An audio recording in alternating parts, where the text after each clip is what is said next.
I'm Pop. And I am Flix. We are Pop-FLIX.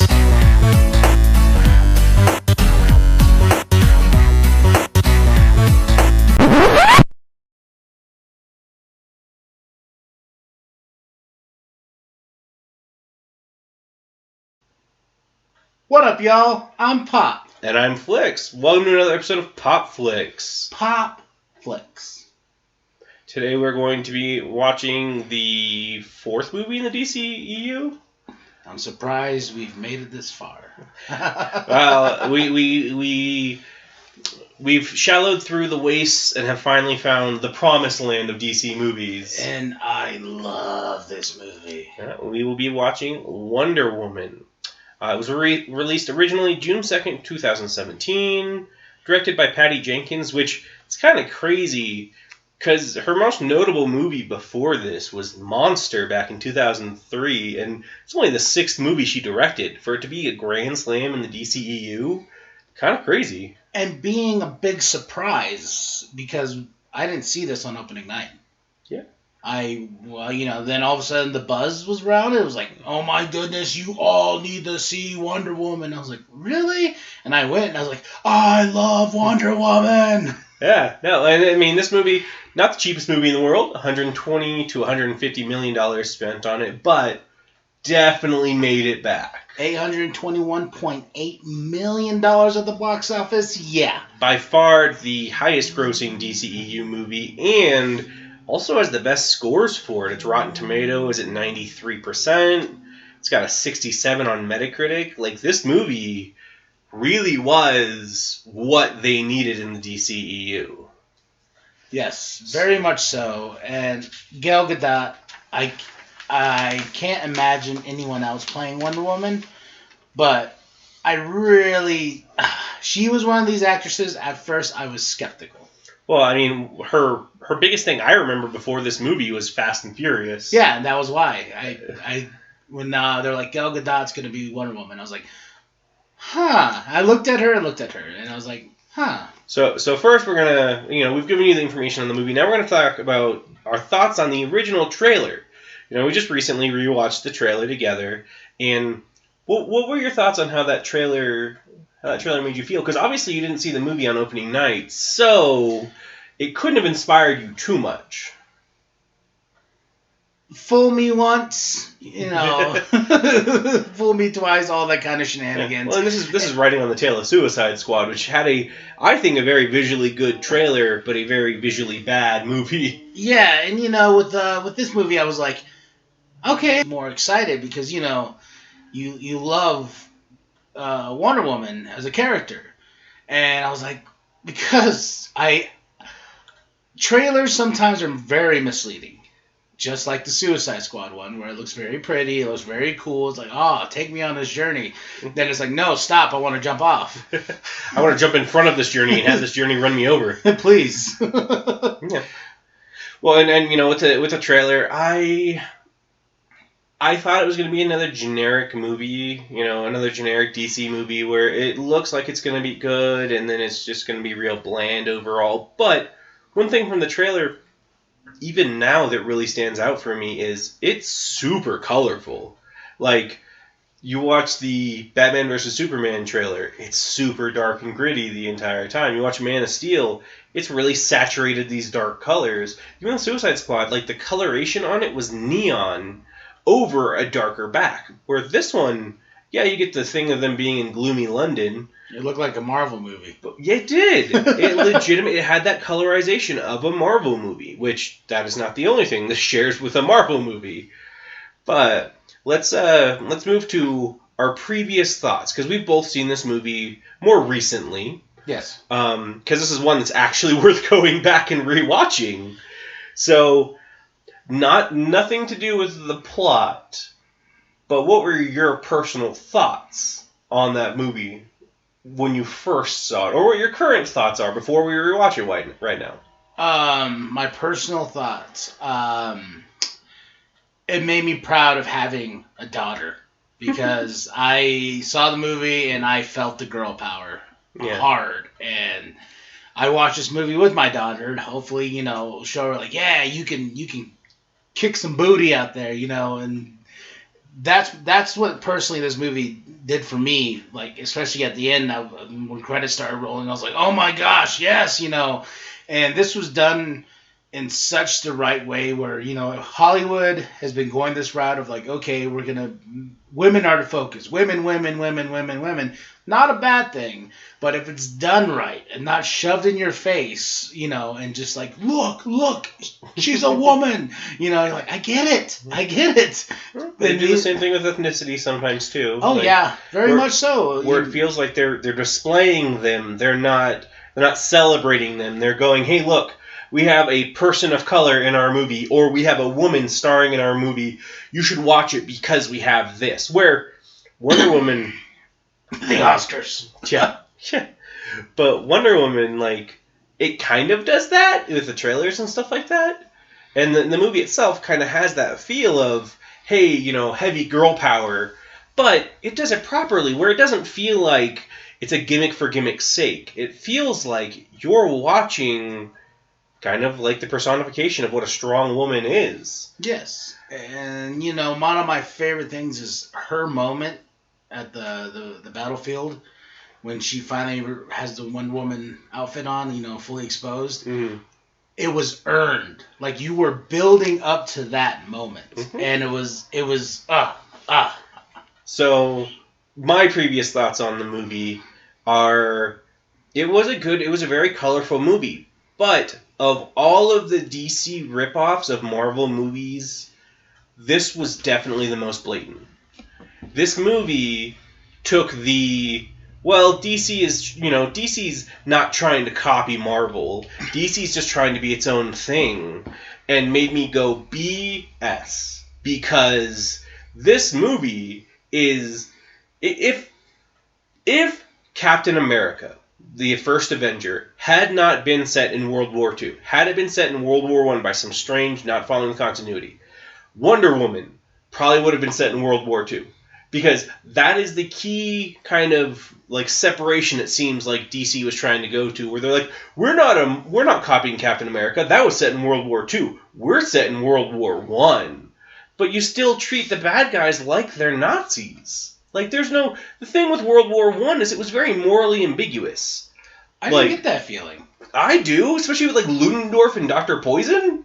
You had these two, like, okay, so, pun intended, but comically evil people that you have leading your aspect of the German army in World War I, where in World War I, Germany was the villain to us, but they were doing things for their right reason. Where in World War II, they weren't doing things for the right reason. No, not at all. Where Dr. Poison would fit very well in Hydra.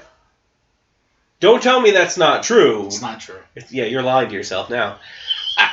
But okay, so that's my previous thoughts on it. Now, we're going to have a little a little thing. What we remember of the movie in one sentence. You have to give a synopsis of this movie to what you recall in one sentence.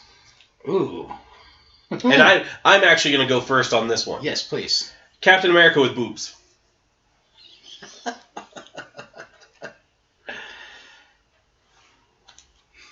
Okay, I got it. Straight on girl power. Yeah. I guess those aren't synopses as much as they are just our interpretation of the movie. Yeah. But, okay, so, and we're going to do one final thing before we start the movie. We are going to give our dream cast for this movie. People that we would pick instead of the people this movie picked to star in this movie. The 5 people we're going to talk about are Wonder Woman, Steve Trevor, Sir Patrick, Ludendorff, and Etta Candy, the secretary. Mm-hmm. So, who would you have play Wonder Woman? Now, truth, if you think Gal Gadot's the best for this, you're allowed to say Gal Gadot. But if you do not, you can pick someone else. Back in the day, there was this little show called Smallville. And there's an actress in there that I just fallen in love with because she looks like somebody that can kick your ass, but she's also beautiful at the same time. She played Lois Lane. And before Gal Gadot was even a thought of this movie, I was like, that would be cool if they brought Erica Durance, was her name, to play Wonder Woman. Even though she did play Lois Lane, but she did embody the character of, I can kick your ass, but I'm super awesome and hot and everything like that. Which I shouldn't be like in this day and era saying, but that's the character. That's what she was, beautiful and strong. Yeah, well, that's what Wonder Woman really is, So mine, and hear me out on this, Charlie Theron. No. Because, well, there's two key reasons. One, in Mad Max and in the Fate of the Furious, she really does play a strong woman very well. And I feel like she could legitimately kick my ass. But the other key reason to this is with Connie Nielsen playing her mom. Connie Nielsen looks nothing like Gal Gadot. She legitimately looks like she could be Charlize Theron's sister. I'll give you that. And so that casting with that as the mom, I feel would have made it so you're not just like, why did a blonde have a brunette child? Like, I don't care if her dad was a god. Zeus's hair was supposed to be white in all the mythology, so wouldn't the child either have white or blonde hair? She was made from clay. Yeah. Let's talk about things that this movie changes from the comic books later. Okay, so Steve Trevor. Oh man, this was funny because I did not want Chris Pine to be Steve Trevor, but he grows on me in the movie because I wanted him to be because he was rumored to be Green Lantern. Yeah, at one point, heavily. Then they're like, he's Steve Trevor. I was like, no. I mean, he could still be Green Lantern. No, that'd be weird for me. I wouldn't like that at all. Who did I pick? For some reason, I was thinking Tom Cruise. You always want Tom Cruise to play every character. If it's not being played by Ben Affleck, I want Tom Cruise to play that character. I know, my love for him, but he has to be younger though. Like I would have to be a younger Tom Cruise to be a Steve Trevor. So something I want to ask too. In this movie, Steve Trevor is part of British intelligence, right? Like he's working with the British government, and his assistant is Etta, who's a British woman. Mm-hmm. Is she supposed to, or is he supposed to be British? No. I was going to say, because he does not in the slightest give off a British accent. No, he's American. He's very American in this. No, for that, though, there was a Chris I wanted to play him, not Pine. It's a Marvel Chris. Honestly, I know this is going to be a weird one out of the Marvel Chris's, but Chris Pratt. Ah! Like... Ooh, I like that. There is this... Chris Pratt pulls off this very comical but very good-hearted person who's also, I mean, especially in Guardians of the Galaxy, who's like pretty badass in his own right. Yes. So those things, Chris Pine doesn't quite give that off to me the same way that Chris Pratt would. So that is my choice for that. Sir Patrick, the AKA Ares of this movie. Who would you have liked to play that? Nobody else. Really? Yeah. You think that David Thewlis? Yeah. Thewlis is the best choice for that? Yes. I geeked out hard because I was like, oh, bait and switch. But, well, it's the weirdest thing, though, seeing him in the Ares armor at the end of the movie.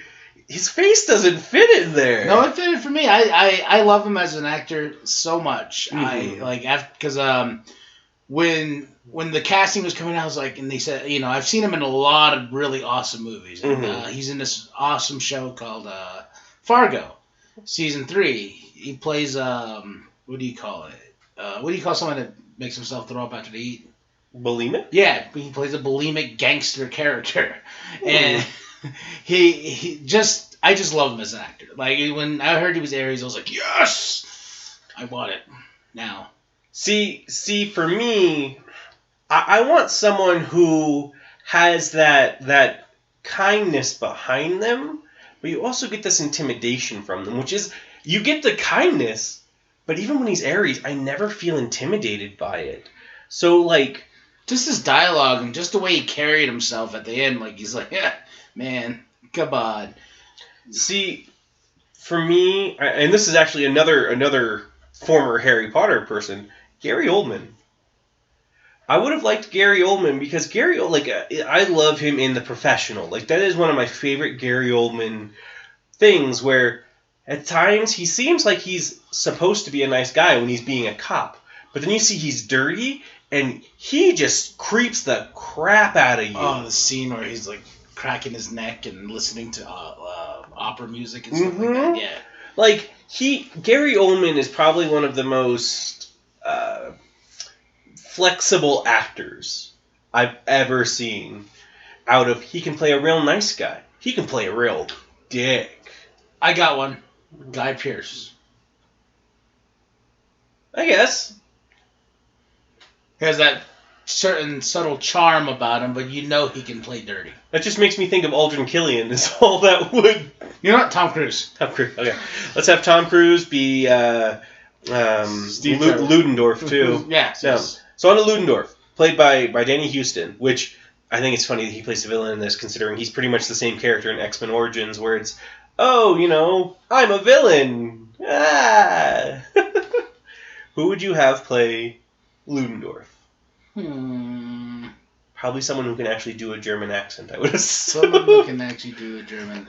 Dolph Lundgren. Yes. Yes. I just cast. Come on, that's a good one. No, that's not bad. I break you. Yeah, that's Russian. I know, but it don't care. It doesn't matter. They don't care. Who cares if it's Russian or not? German. No. So for mine, I would pick Russell Crowe. Great choice. Great choice. No, like him in a Beautiful Mind, like that kind of super intelligent but like unhinged sort of, where. And he was the gladiator. He was the gladiator, and it like that would make when freaking at the end when he's like sniffing the superpowered smelling salts that make him super powerful. Like if that was Russell Crowe, like gladiator kind of Russell Crowe, I'd buy that. Not Danny Huston. That is true. Oh wait, I got a better choice. Ben Affleck. What about Tom Cruise? Tom Cruise will play. Yeah, there we go. Just have it be like a. So let's see. For Wonder Woman, Tom Cruise in a wig. For Steve Trevor, Tom Cruise in a wig. No, okay. So our last one is Etta Candy, who's played by Lucy Davis, but the secretary for Steve Trevor, because she doesn't play a huge part in this movie. I like her though. I wouldn't recast her. I like her. I mean, she's fine. She's serviceable. Fine. Tom Cruise. Charlize Theron. Oh, God, that's just awful. It's awful to me. No, honestly, Gal Gadot. So, my biggest problem with Gal Gadot in the role of Wonder Woman, in any of the movies, in BVS, in Wonder Woman, and in Justice League. Something sexist is coming. It's her accent. No, it's something racist, actually. It's her accent. It's all of the people on Themyscira sound like they're trying to copy Gal Gadot's accent, but are failing miserably. And she evidently, from what I've read, she can't do another accent, and that's why all she does is her normal accent when she's in the Fast and Furious, when she's in Wonder Woman. All she can do is her normal accent, which, don't get me wrong, I'm not expecting her to learn a perfect English accent. But it's very distracting from her character, from all the characters in Themyscira and such, that she just has this accent that doesn't sound right in the premise of where she is. I apologize to my Gal Gadot fan club that I just made after I saw Wonder Woman. You're wrong. The accent is beautiful. It doesn't fit anyone else on that island. And then when she's it doesn't matter. We spend a good portion of the movie either during this or in Justice League on that island hearing people talk. I heard this compared to Borat. Once again, I am sorry to my Gal Gadot fan club. But I am right. You are wrong. And we are starting Wonder Woman. We are watching the theatrical cut. Because unlike the rest of the DCEU, this one didn't need an extended cut. No, it did not. So we are watching digitally and pressing play now. Getting those beautiful Warner Brother logos that, like, for the most part, haven't changed in the last 50 years. It's going to be weird when they do. Yeah. Because they will rebrand it. They will, and it's one of those... The other thing, though, is, like, with how credits are before the movie, like logos and stuff like that, you get so many. Like, yeah, well, isn't like this is Rat Pack. Right? That was Rat Pack, which is owned by Zack Snyder, I think. And then you get. I was trying to think, was Rat Pack in the starting of Aquaman? I think it was. I think all of those were underwater though. Oh yeah, I like that. I love that DC one so much. I love when Teen Titans Go did it. Very, very cool opening scene. Yeah, because what movie doesn't want to start in the atmosphere? Actually, in like space and then fly into the atmosphere. Star Wars. Yeah. That's yeah.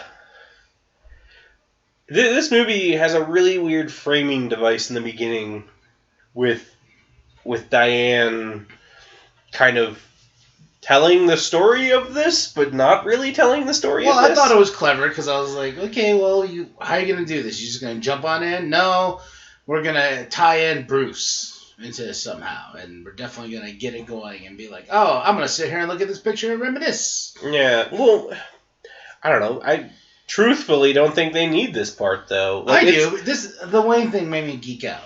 Yeah, but I love that. But just because you're geeking out on things doesn't make it worthwhile in a movie. Yes, as far it does. as far as That's the the framing movie. device of the movie, though, like had it started with a young Diane getting the story that we get later in this movie, that would have been fine. Having that being the framing device, just hearing the story flat out, honestly, kind of like in Black Panther, which this would have come out before Black Panther.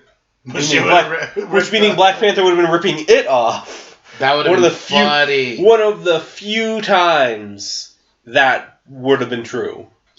But that just seems like they had this great... Because, that story is visually very good. Like, see right there, the note from Bruce. It's cute. It's awesome. Now she's got the picture. This is classic cinema.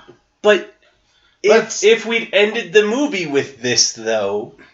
It wouldn't have made a difference. It would have still been, oh, that's so cute. And like if the briefcase had just said Wayne on it, and she popped it open and it said that, it'd be a fine ending to the story. I like it. I think that's a great opening for a movie. This movie especially. So now we're in Themyscira. Little Diana. Well, and so these Amazons have lived here for a very long time. Very long time. And I get the... Ooh, look at that shot. Gosh. I like how the Amazons are just CG here. Now they're real. But that flip and then that turnaround and fighting, that was CG. Was she born with those cuffs on, by the way? Yes. Must have been a hard labor. She's coming out arms first. She was made from clay. Again, if only. I don't know why, but she just reminds me of, like, the little Diana reminds me of my daughter. Yeah. Like, vicious. Vicious. I am afraid she's going to kick my ass someday. And one day she'll be like, Dad, boom. But no. So what I'm saying, though, is... Oh. I love situations like that in certain aspects. When someone is just struck and they just turn around and you're like, oh, I have goofed. What I love, too, is the comedy in this movie is very subtle and it's not forced. It flows better. And it's like, oh, yeah, DC, you can have humor. It is. And that is, and the lighting and the tones, that's something that really separates this from the other ones. But and it's not all choppy. No. Something I wanted to point about Themyscira, though, is... Wow, that was a really... There are so many shots that I'm just like, this movie was made in 2017. Why does it look so fake?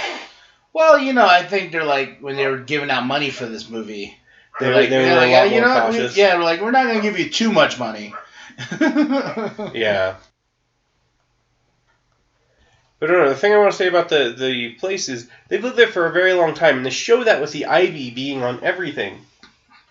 But if they're if they're supposed to be so perfect, why have they not upkept their buildings?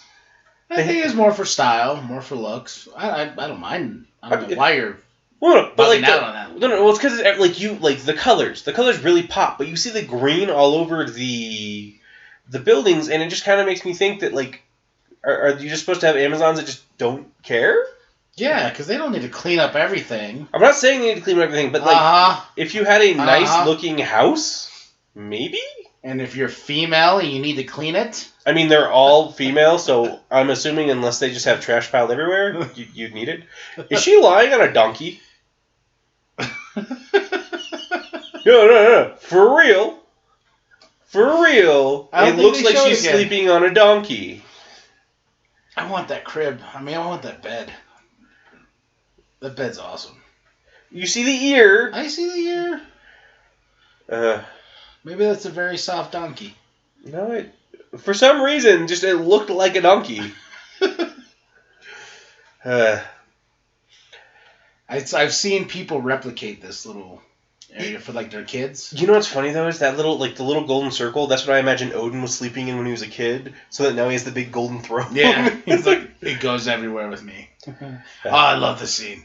I like this scene too, but it's a little weird that she's telling Diana this because the thing that she doesn't want Diana to know is that she is the god killer. That's she's very subtle about it. She doesn't tell her straight up. But if she'd ever told her this story to begin with, she wouldn't have to worry about her thinking about it at all. This is context for the audience. I know, but that's one of the things I was watching was. And she just thinks they're stories. That's all they are. They're stories. They're not the history. It's not a history lesson. No, it is. That's why when she because that's why she goes to the New World is to find Ares and stop him. That's her purpose of leaving the island later on is because Ares must be the one causing this war. So yes, they I think know that, Ludendorff is Ares. I think her mother took this and yes, there is Ares, yes, there is Zeus, and this and that. We do believe in gods. But then to a certain extent, she tells these as stories. Yeah. To be on the beach that day, huh? Whew. Just wait a minute. Whoa! What are you guys wearing? It is a male-specific thing called clothing. You women don't have to wear it. Yeah. I love this little training behind her mom's back. I love the dynamic that they have there. This is where all the money went for the CG. For Look at that. real. It looks awesome. I will say, this is probably one of the most visually stunning things in the DCEU's movies. I would put it above most Marvel things. The only thing in Marvel that I think is visually touched me more is that scene in Thor Ragnarok with Valkyrie. Oh yeah. When they're fighting Hela. That was amazing. But then this is very close second. Yeah, it's I want all these paintings on my wall. Yeah. I also wonder, how long does it take for Diana to grow up? Takes her a while. Well, and was she born in... Because she's not aging anymore, but was she born in a certain time?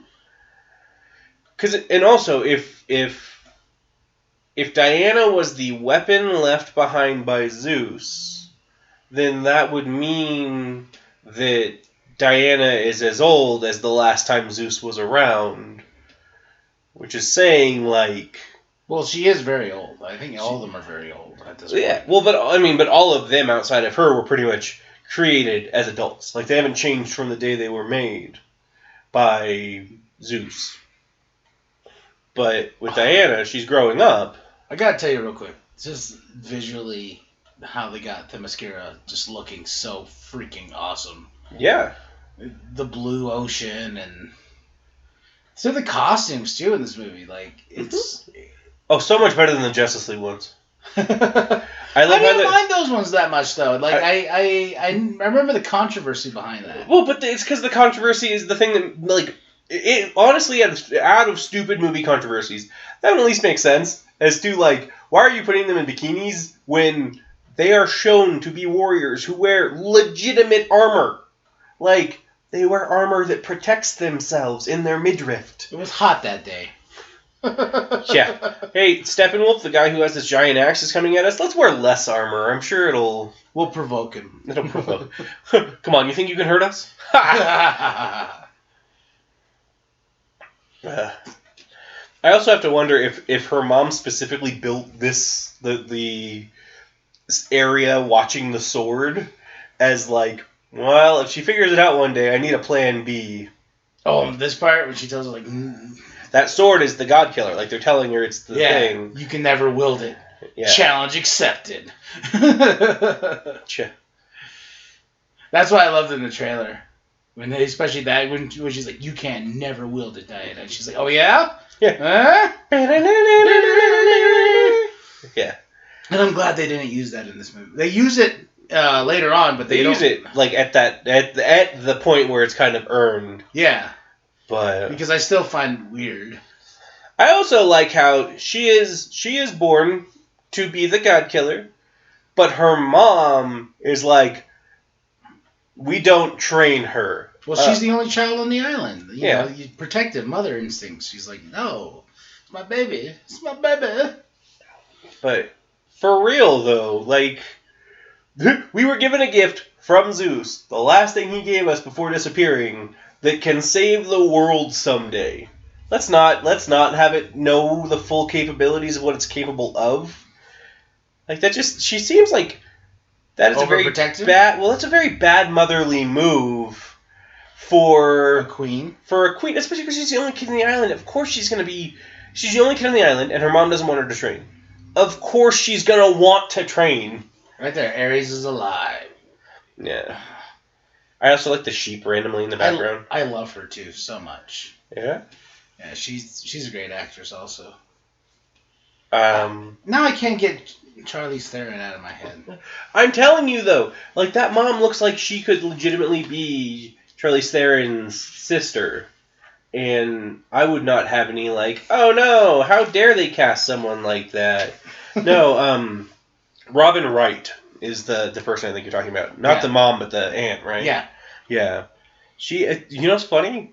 She's the same person that plays Buttercup in The Princess Bride. Yeah. Like, I always thought that was just hilarious. Good, grown up. Yeah. Good out. Yeah. Diana. Which makes me wonder what time period this is. And also, if those couplings grew up with her. She always has them on. She does. Like, and I've always, like, that doesn't make sense to me. Like, I like her power coming from that. But her power coming from that. I love this training. And she's like, oh, now you hit me? Now you know how it feels.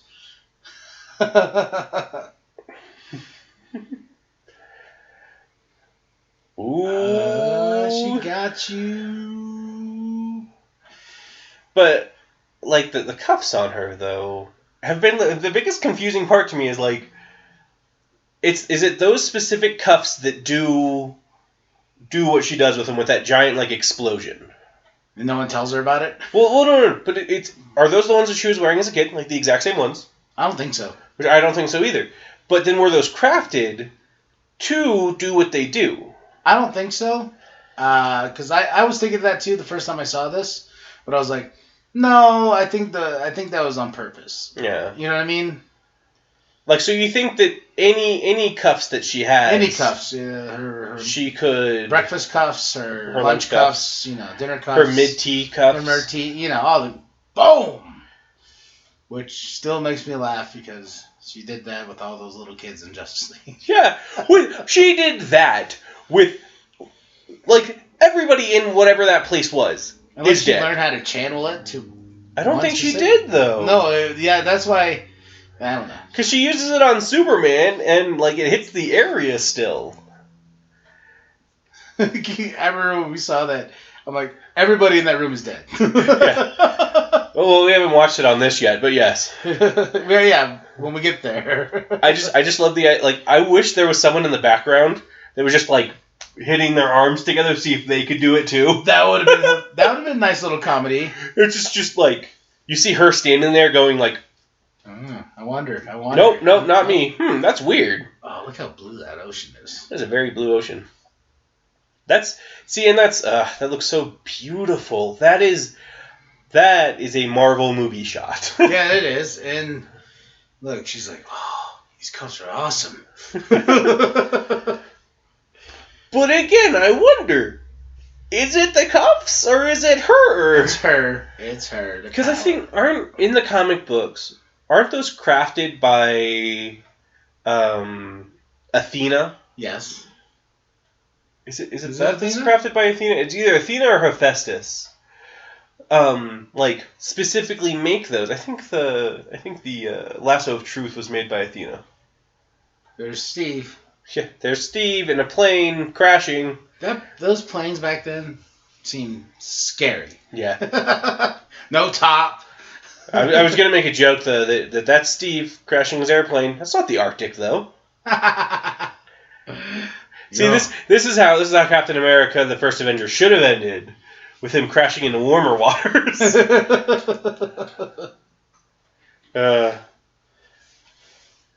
Man, the props on this set is amazing.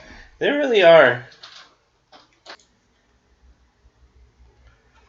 That's still very blue water too. Like it tints the entire color of his ship blue. His plane. The plane. Which is going to an island. Yeah. so from not having experience, if I was drowning inside a plane going down and I looked up and I saw someone, I wouldn't just be like, huh. Hey. Okay. Well, right there, he's like, I'm unconscious now. I have been under about 6 feet of water. I'm out. Man, that is some blue, clear water. Exactly. Like that is the takeaway from the scene. Is sorry, Aquaman. That's how you do water. Yeah. This is cool. I really like this aspect, the fogginess. Mm-hmm. It looks fake, but at the same time, it looks cool. Like it's very comic booky. Yeah. I also like. I mean, I kind of get where they're coming from, but also, why would you send so many people after one plane? One plane. What? I'm white? You mean it's not always gray and gloomy over here? Also, boats list forward and backwards, and they go with the tide. He wouldn't just be able to stand there for a minute just discovering, forward, backwards, forward, backwards. It would be forward, back. Oh no, we're in there now. Huh? That's interesting. You sure know about that water. Yeah. Well, it's how tides work. It's a comic book movie. Physics? What? Get out of here. Oh, look at her. She's beautiful. I love you, Gal Gadot. We could just pause there and I could just talk about her all day. No. She says something. Goes, I don't understand your accent at all. Who are you? Well, the fact too, I like how they cleared that up too. Like, we learn all types of languages. Yeah. We know it all, but we don't know German. We don't know German Because my mom said those are Nazis. Who are you? I am Captain James T. Kirk. I mean, Captain Steve Rogers. I mean, Captain Steve Sturrs. Stupid! You had one job. So, also, if they speak most languages, she should understand that Germans are a type of people. Yes. But he said the Germans are coming, and she goes, the Germans? Like, she doesn't know what they are. Well, I think their history stops at a certain point. Yeah, they don't have firearms? I would assume such. Oh, man, this scene's awesome, though. It's like you got a mix of, the war with them coming off the boats onto the island, and then you got these guys like, bow and arrows, knives, swords. Yeah. Also, I mean, as much as this bullet probably shouldn't hit where it's hitting based on the speed that things are going. I'm just mad that she didn't, block it. Huh, what's this small metal object flying through the air at a very high speed that I can see slowly? She puts her head in front of it. And that is how the Themyscirians created piñatas. It's still a cool way to come down. I would be too scared to. Oh, hell yeah. Like, oh, you're going to run. This rope is going to hold you until the end. I don't know about that. You know what I would have done had I been in charge of this group? Our bows and arrows are very effective against them. Our running up to them is not working very well. Let's keep a very far distance and just own them. But look at this, though. You get this awesome, like, shoo. I think it's hilarious though how you're like, that's really cool, but if you think about modern weapons, super ineffective and super fake looking. I'm sorry. I'm like, the reason I'm not talking about is because I love this scene. Just the acrobats and the sword fighting and knives and just here's this. Oh, this scene right here. Boom. I just can't get by some of the really bad CG in this. Like, it doesn't bug me as much as it does you. It's just because it looks bad. Like, it looks like Daredevil bad. Like the movie Daredevil bad as far as CG goes. You mean the perfect movie Daredevil? I mean, story-wise, yeah, but not visually. Here she comes. I get to see your panties before you killed me. Your panties are nice. You know what they did really great in this movie, too? That Zack Snyder did in Justice League? Show a lot of ass. Yeah. You know what else they did better than any of the Zack Snyder movies did? Their slow motion was not nearly as bad. No, it's actually like, usually you would be like, oh, that's annoying. That's annoying. Oh, yes. Yeah. What was there was another movie that did the shield jump before this. I'm fairly certain it was. I wonder which movie you could be talking about, because they are separate universes. I also like he just randomly kills that guy without even looking. Like he shoots the person that shoots. He's like, Ennio. Steve, I was undercover too. It's also confusing me that she's bleeding. Like, I thought Diana was like indestructible. No, she's not indestructible. But I thought she was. Like, she's been shown to be hit by bullets before and be fine. Yes. But maybe not in the movies. Yeah, not in this universe. It's different with her. It's not like in Aquaman where he's like, I get stabbed, shot, and everything like that, and nothing. Yeah. Because I'm just like Superman. I was gonna say, like, oh, you stabbed me with a knife. Snap. Okay, you're done. Like. Also, I am very surprised that nobody has killed Steve Trevor at this point in time. Well, she wants to. Now she does. But you gotta think, she's got like, we need answers. But they were just killing everybody. And he's still carrying a gun like them. Well, they saw that she was with Diana. Yeah. Look at that. I need that haircut. The Steve's. Yeah. I need that haircut. Just get it all colored up to the center and have it kind of crimped. But there's a reason why you can't do it. Because it's racist. Yeah. Sure. I like how, like... he's trying to fight it, and he's just like... Well, no. So the thing he says he's allowed to... there's certain things that if a soldier's captured, they're allowed to say. They're allowed to give their names, their serial numbers, and stuff like that. Like... But that's why he's like, that's all I'm at liberty to say. I'm part of British intelligence. And you're just like, huh. And he's like, why am I saying these things? What is that thing? It gives, what I love too, what they do with the last show, it gives great moments like this. Especially, in Justice League with Aquaman sitting on it. Yeah. And I really like Chris Pine's acting in this. With our casting talk before this, Tom Cruise? I think Chris Pratt would have done such a better job of that. But he's already aligned to another, DC, or not DC. He's not a comic book with property. all the shenanigans they pulled with the James Gunn thing, He might be in the next Suicide Squad movie. Who knows? Yeah, exactly. No, someone said they should recast the Suicide Squad, but James Gunn should bring everybody from Guardians. Yeah. To play the DC roles. Drax being Killer Croc. Yeah. uh, Deadshot is. Well, Deadshot would still have to be Will Smith. That's You don't want to get rid of. You love your Will Smith. like the Captain Boomerang could be Chris Pratt. Yeah, that would be cool.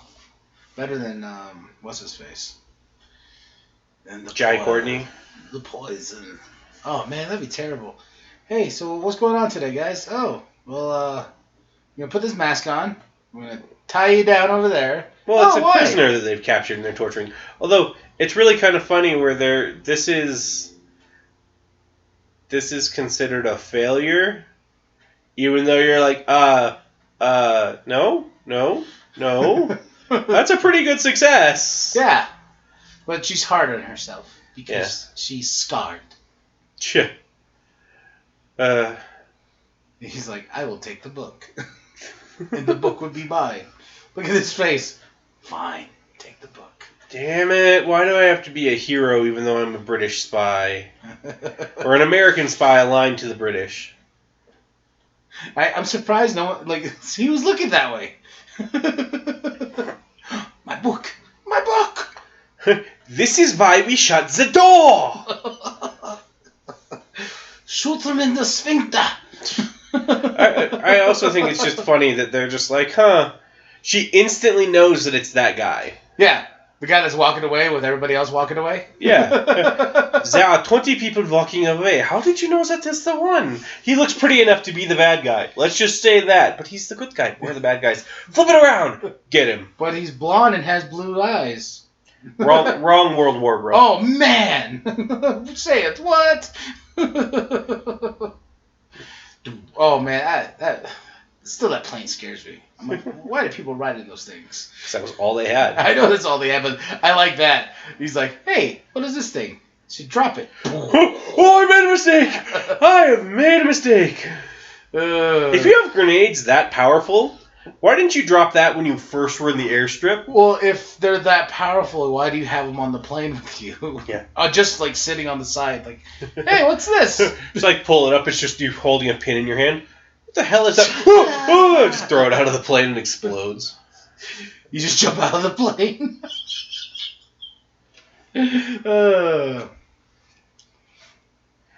Lord. I'm fairly certain in the very beginning of World War I, they neither referred to it as the war to end all wars, nor did they refer to it as World War I, which would have been really foreboding. This is World War I. One. Well, what? We're getting another? Whoa. Man. Well, quick question. Do you think there ever will be a World War III? Well, there probably will be. I don't know. Like, people always talk about how, like, that one's going to be fought with nukes so that pretty much nobody's going to live. And I'm like, I don't know. Like, it depends on what you... Like, I've never understood what dictates being called a war and other things like that. Because, if... In my thoughts, a world war would be... It involves the whole world. The whole world, but no war has involved every country on Earth. Including America. It's pretty much if you involve America, Britain, and another superpower as their enemy, that's a world war, evidently. But to me, that doesn't make sense, because if World War II was the Germans, the Italians, and there's one other country, I can't remember who it was, that were the Axis, versus the United States, not initially, but still eventually, Europe, and... Oh, Japan, too, was part of... Yes, they were. The Axis, that was the other one. But you have those, and that makes a world war. Then why wasn't the, Operation Desert Storm? Why wasn't that considered a world war? I don't know. Well, Desert Storm's always confused me. Well, because it was the United States and Britain and all of our allies were pretty much fighting against that country, and I'm like, is that not a world war make? Is it just because people aren't constantly, dying? Oh, look, she held up. Yeah. So there you go. She's Wolverine. It'd be a really interesting couple. Ooh. Her and Hugh? Oh, my goodness. Not her, well, I mean, not necessarily her and Hugh, but, The character-wise? Yeah. Come on, you would do the same thing, too. I would. I'm not... I'm like, this is water. I'm more projecting. How do you get it to glow? Am I immortal now, too? I like this little tidbit here. Hey, whoa! She's just like, not impressed. It's like, wow, your sword is really small, dude. We carry bigger ones on this island. No, they could have just made constant, like, penis reference jokes, but there's little things she's like, oh, your sword is so small. And then you can be like, what? No, I was pointing at the sword at the wall. Your gun is so weirdly shaped. What? No, like, your gun... Just picking up stuff. He's just like, don't you see it? Oh, that tiny thing? Yeah. Oh, my watch. I like how she's just like, that is a male genitalia I've never seen before. What's that other thing standing next to you? Oh, my watch, yeah. Whoa. A little too close for comfort there. Well, that's the closest you get to nudity in a PG movie, except for a bum. And plus, it's Chris Pratt. I remember everybody in the theater was like, all the ladies. I'm sorry, but Chris Hemsworth is hotter, and he's shirtless in Thor, so... I can agree that... Every Thor movie, he's shirtless at one point. Yes, and that's why... we'll get to it when we watch Aquaman. But the aspect of the sex appeal he needs to show without a shirt. I don't know. I just... okay, so to the Chris Pratt. Guardians, when he's, like, getting in the prison cell, and he's got, like, the bajillion abs. That's kind of sexy. No, it is. And the lighting helps, too. Yeah, and the sweating. Lots of sweating. Although he's just got out of a tub. And he's not nearly as slick as Chris Pratt looked. Wow. Got some issues there? You want to... I'm sorry, you're the one that was talking about how him cupping his junk was simply too close for comfort. Oh. Well, I meant for a PG-13 movie. Is it PG-13 or PG? It's PG-13. Nothing's PG anymore. Let's think about it. Like, Star Wars was PG. Now it's all PG-13. Yeah. Parental guidance under 13. Yeah. I also love how she says that like it should be something he doesn't understand, but if he should be like, oh, we're in Brazil then, next to the Amazon. Yeah. Like, I would have gone with that leap of logic myself, but I don't know how intelligent this British intelligence guy is. Not that intelligent. He's just dropping bombs. Yeah. Stealing books. Bombs that he has no idea how powerful they are. Oh, what's this? Nuke. Huh. I'm not outflying this! He's halfway through the air. He goes, I don't know how to fly. I don't know how to fly. You know what would have been a very clever thing for this scene that I'm sad they don't do? He should have had to wear the Amazon clothes. Oh, that like would his have clothes been would have been hilarious. like messed up, and you just see him wearing this thing that's got like this metal cup attached to it. He's like, these, I do not fill out these. She's like, no, that's what everyone wears here, so you have to wear it. Yeah. You can take mine. Then she takes it off. You're like, whoa! But I gotta ask you, with PG-13 to a rated R, why is it okay for the guy to always have the shirt off? And, like, it's okay in the PG-13, even a PG movie. It's because our society... Hi, random cow, evidently. With horns. No, it's just... That's because of how our society is, though. You can have men without their clothes on all the time, and... That's, you can have it in commercials, you can have it in, anytime you see someone swimming in a, commercial, typically people are that's gonna break. Like, that is so obviously going to break. Well, that and the whole aspect of, like, a woman's like, oh my god, a shirtless man on screen, and I'd be like, when I go and I'd be like, oh man, that chick was boobs, and they're like, you're a perv, and you're like, oh. Again, societal differences. Like... It's a double standard, and it's something that you just live with nowadays. That seems really... I don't even want to say forward-thinking for you, but that seems very... Random? I'm sorry. Yeah, well, it just doesn't seem... I wonder if someone came in here, why are there handprints in the metal door thing? Well, I'll be walking by the building, I'm like, oh, what? God damn it again! I mean, and to that, why would they care? They don't care about the upkeep of getting the vines off the side of their house. Why would they care about the holes in their walls from Diana climbing? I love this sword. You've seen a lot of cosplayers wield it. I would want that sword, like for my collection. So, my question is this: what sword does she have in Batman vs Superman? It's not that one. It's not that one. So, what sword does she have in Man of Steel? Well, she works with archaeological stuff, right? So weapons and stuff she finds. So maybe she was just like, hey, I found a sword that can cut through space aliens. Because you realize, like, with how they show things in BVS, if she fought Superman, she'd wreck Superman with that sword. Because she cut through Doomsday. That is true. But, I don't know. That movie never made sense, so let's just stick to this one. I like this, too. You don't get the full suit. Like, you get glimpses here and there, but until the payoff. And that's what I love about it. I don't know. We're riding in that thing?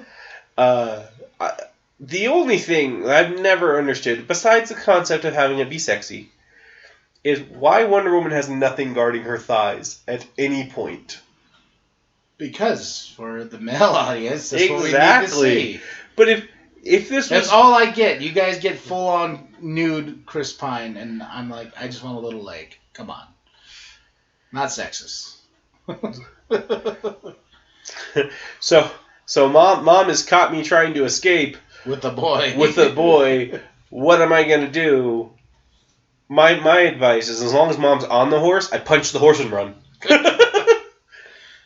No, sadly, I kind of teared up in this scene when I first saw it. And because she was like, my baby's leaving me. I'm like, oh my God, I got to do that with Kathy. I don't know why. Oh, yeah. Yeah. It's not like her mom's like, oh my gosh. Like, she's like, okay, bye. See ya. I'll push the boat for you. Just kicks it and just flies halfway across the ocean, just skidding. Ah! This is normal. This is how we use boats. You just see her, like, oaring one side and the other, and it's just, like, speeding, just skipping on the water. I don't know. This scene is a little emotional. You don't get that? No. I get that. Like, we're like 20, maybe 30 minutes into the movie right now, and the amount of interaction we've had between Diana and her mom is very minimal. Yeah, but they're such great actresses. Now, no. But if her aunt had been the one that lived and her mom had died, and her mom had to take up the mantle of the mysterious queen, the person that she got to connect with was the aunt. It wasn't the mom. The mom's only done things to pretty much hinder her becoming stronger. Yes, right here. Look at this. Great acting. Yeah. Right as where I cheered up. Except for the fact that she has the silliest accent saying it. You are my love. You are greatest sorrow. Goodbye. Oh, get the pizza on the way out. Safe journey. Make sure to use condom. No baby wonder children. You know what? No condom. I want grandchildren.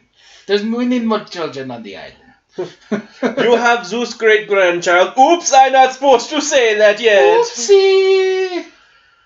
But, like, for real, it's the accents that they have to put on. I don't get that. Like, I'm trying to think as many times as I've seen this, it's never bothered me. Well, truth be told, we're watching it with subtitles right now, so you only see what she's saying. And yeah, those words sound powerful, but when you go with Borat accent, it's not... It's not. I don't get that. Goofy. I just watched this last month, and I didn't get that. Now that you put it in my head, I'm just saying. I'm gonna call you and be like, why'd you put the Borat in my head now? I can't watch this movie without thinking of Borat. It's very nice and not so nice. My name's Borat. How much? Yeah. That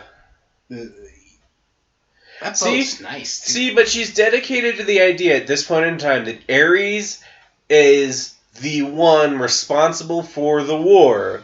I know that. I'm just saying, yes, it was a history lesson, but I think her mom told her in vague ways, too, saying, like, yes, there is an Ares, but these are also stories. So she doesn't go off, but she believes in Ares, so mom probably was just like, yeah. She also believes that sword she has is the god killer that can stop Ares. Well, that's what she showed her. She's like, hey, look at this. Just think of that as the god killer. Foreshadowing, yes, you're actually the god killer, but, just pretend it's a sword. I'm the man who can. You're the woman who can.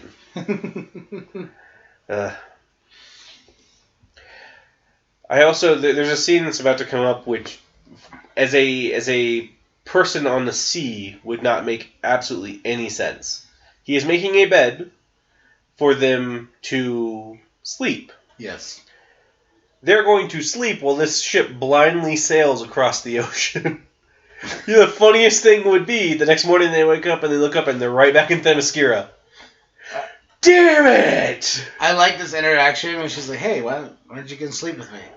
You're tired? Yes. I mean, what? The little banter of like, she goes, you don't sleep with women? He goes, no, I do, but you're just too innocent right now. Like, but she's not, though. It's funny because she's like, he pretty much is like, oh, you're from an island of women, so yada, yada, yada. And she's like, I understand sex. You know that, right? I read 40-something volumes? Or Yeah, like, I've read about world cultures and all these languages and all that stuff. I understand that men and women sleep with each other in a sexual way. Yeah, so that's why I always thought the scene was cute. And then I found it weird that I was just like, man, that'd be a terrible way to sleep. Like, to tie yourself up on the side and try to prop yourself up while the boat rocks back and forth. I feel like you would get more sick. So I was in the Navy before. I was on a ship. Really? I was on a ship, though, and I got lucky. I was on an aircraft carrier. They don't list very much back and forth. They don't rock back and forth very much. But I have my brother-in-law. He is on a destroyer, which is a far smaller ship, where if there are any form of rough seas, you have to strap yourself into your bed. So, you think it's uncomfortable like that, people still do that nowadays just because there's no, a gyroscopic bed that can, like, move back with you is not something that, they invest in. I was wondering how long it was going to take for you to bring up that you were in the Navy. We're like 12 episodes at least since we started. Like, with even just movies we see, like, I was in the Navy. You want to know how that works? I'm like, okay. Have you watched any movies that have to do much with sailing or anything in the Navy? Aquaman, you're like, the water doesn't do that to your hair. Yeah, I remember when I visited Atlantis. There's not nearly that much traffic. I don't know why they get this idea that the bridge is always full of people coming in and out. I was in the Navy? I'm like, wait a minute, what? You can't talk underwater. No, you can talk underwater, which is why the scene in Justice League is BS. Stupid bubbles. See? The pleasures of the flesh. Yes. She's like, I know it. I read. I'm like, you, man. She goes, but I'm curious. He's like, what? I would love it if he was the sexually uninitiated one, where he's just like, so, can you read me through this 12 volumes? And it's going to be a long night. It's going to be a long trip. It's going to be a long trip. If we rock together? Yeah, it's going to be a long, stiff trip. But it's something funny that this movie sets up, but doesn't deliver on. What she's wearing in must be uncomfortable. Yeah, but to what she's to that situation, they set up her and Steve as being kind of mutual friends. At first, like, to the point where she's a strong woman in a movie with a attractive male counterpart, and they're not sexually together right away. She doesn't even really, like, she's like, are you an average male? And there's no, like, sexual tension between them at all. And then I think it would have been a better movie. Shouted man, yeah. Yeah. It caught my eye too while we were talking. I was like, yep. But I think it would have been a better movie if they hadn't become romantic partners. Well, that's the problem with a lot of Hollywood movies. Even Marvel has that problem, you know? But yeah, what strong woman character outside of Black Widow, which in Age of Ultron, that was just out of nowhere. Oh, yeah. With the Hulk? Yeah. Like, oh, yeah, I like you. What? Whoa, whoa, whoa. Time out. Mm-hmm. But, no, like... Well, it's like everyone's complaint on Gamora and Star-Lord in Infinity War.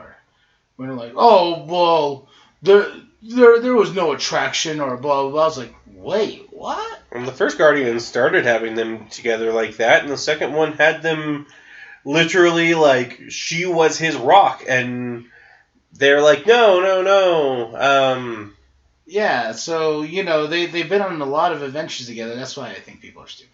Yeah. But, but Hollywood has this problem with, like, okay, well, we can't... smelling salts. Yeah. I always found that weird. Yeah. But, especially with everything shaking, too. I'm like, what is he going to do? And he never displays it. Unless he, in little forms and whatnot. He's going super powered. Wow, that gun's terrible. Who designed this gun? I'm going to shoot them with this gun.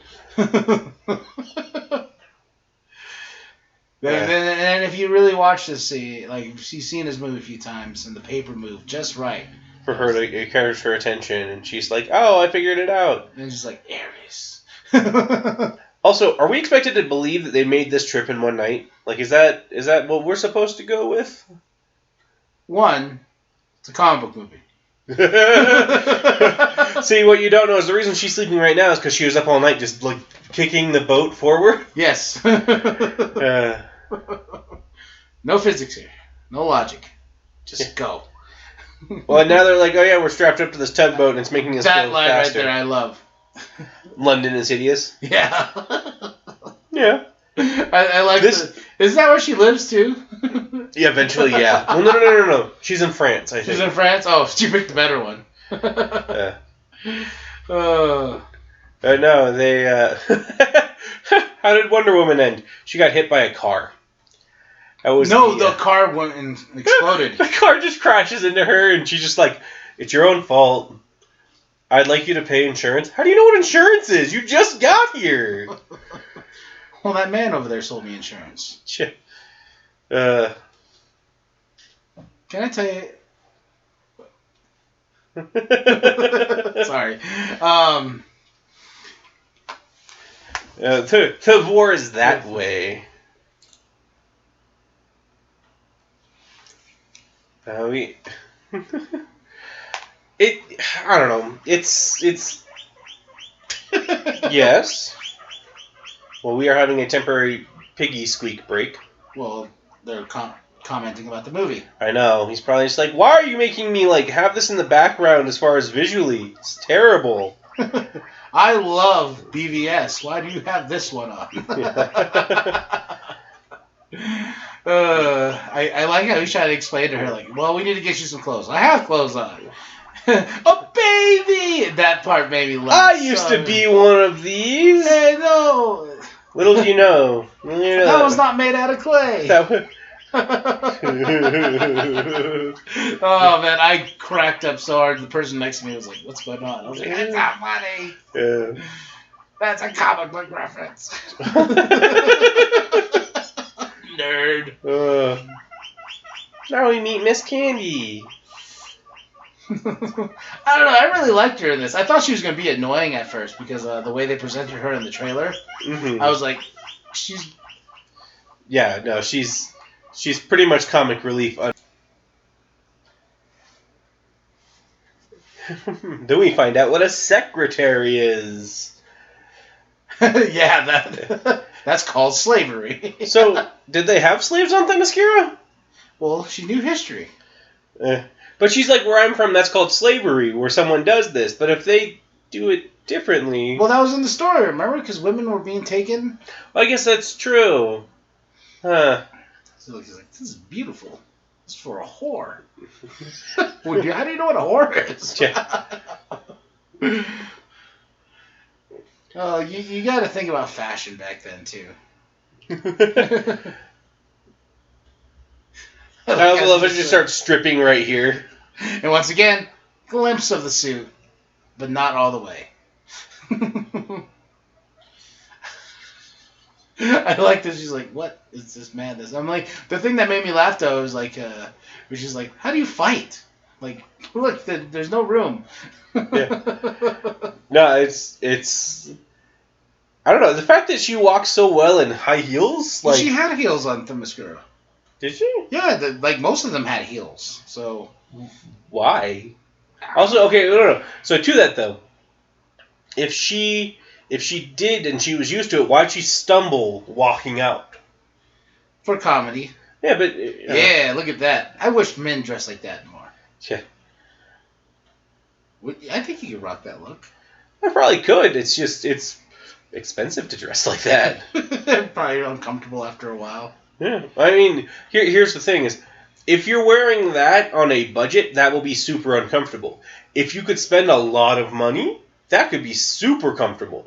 I love the glasses. Like, ha, no one know who you are, but no one actually knows who she is. It's not like anyone knows who she is in the first place. Like, well, because they did glasses with her one of her original runs. I like how she's still just the sword and shield. And you know she's still wearing the thing underneath. Yeah. Because she's like, I ain't gonna take that off. I love Gal Gadot's like little she's a child, but she's like, I'm also a woman who needs to accomplish something. Right? I feel bad for the people that have got to see this. It'd be funny if she just busted through the door. Just the shards take out everybody in front, and like the assistant just dies. Now he's trying to like take her sword. I like how he gives it to her. She's just like, that's not a good look, honey. Promise me you will protect it with your life. She's just like, okay. I like how clunky she does it too. She's like, all right. I'll carry that in my bag and. Hey, thanks guys for like helping me. She just turns the corner and stabs someone on accident. Aw, the old lady's just giving her a dirty look. Man, gosh, I'm gonna start dressing like that. I think I'm gonna do it. I'm gonna go for it. The only thing that I don't particularly like about the costume, well, no, about his look is the long coat. Just doesn't like it looks good on him, but it's just not something that fits with the time. No, with what we would wear here, like wearing. You mean if I wore that now and I wore the long coat? No, I think it would work because I would make it work. I love the long coats. But, long coats usually go with people like just waggling their dick. Waggling their stuff out, That did not make sense in my head. Okay, but right here. That's totally on Diana, too, by the way. Like, she backed up far enough that she should have seen that. What's funny about this scene too is like you realize in your mind like you're not in mortal danger. You know what's gonna happen.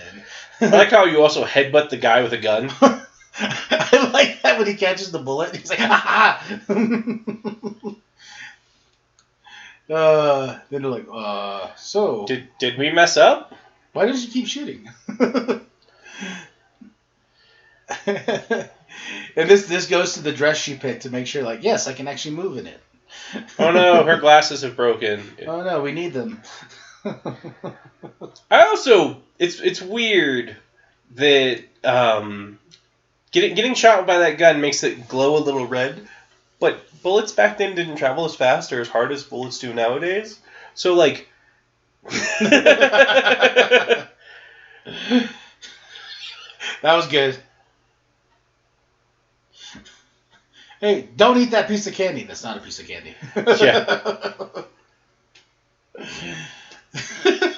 Ares? Oh no, he killed himself. He's dead. Cyanide. So we're gonna go interrogate the other people in Sally, right? The ones that didn't kill themselves? The guy that you just literally knocked out? You punched him? Oh,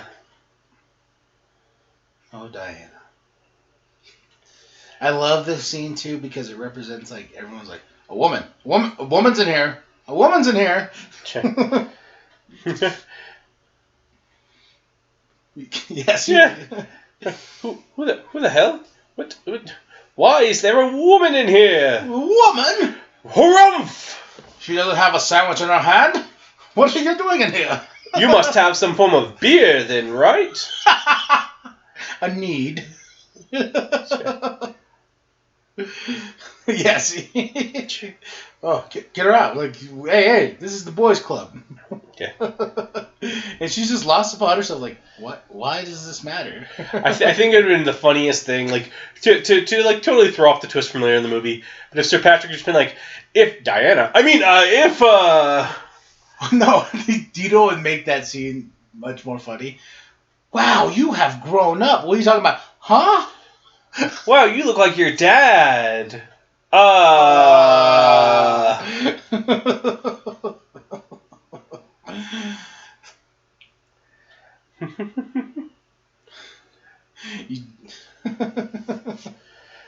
He's like, hey man, I got you a book. I also love how they're just like, we're trying to end a war. How dare you try to help us end this war in an abrupt and timely manner? God, look at that mustache.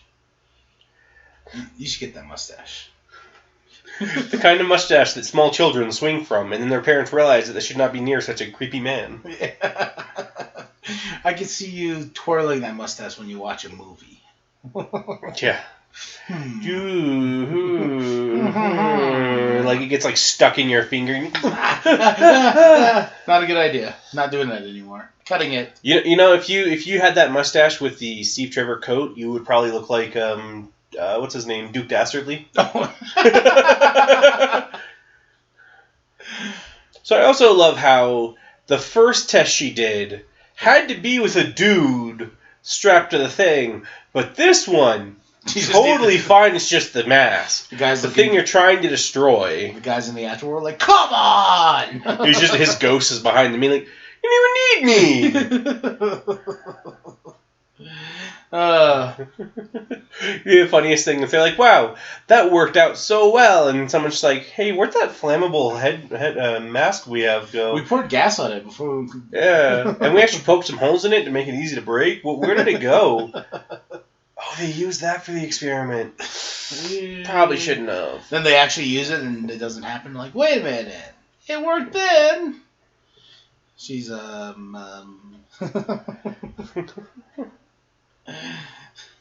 She's a very good secretary. Oh, man. This time. He's been in a lot of things, too. That general there. Mm-hmm. Well, so was the one that with the awesome mustache. I like to oh, it's a formula. Look, I can read it. Stupid man. Yeah. I'm trying to remember what the general guy is from. Yeah, I know who you're talking about. Like he was in something. I'm gonna look it up. We had so much stuff set up for this, and I still got to look something up. Hey, it happens. We can't retain all the information on these. I don't know. Yeah, right here. I like too how in these movies, even I know it's a superhero movie, but movies during war and how stupid and ignorant the old generals are. They're like, you don't know how to win a war. Yeah. You don't know nothing, boy. No, well, and I mean it's one of those. I feel like that is sort of the. If you had set this movie during, I don't know, Vietnam War.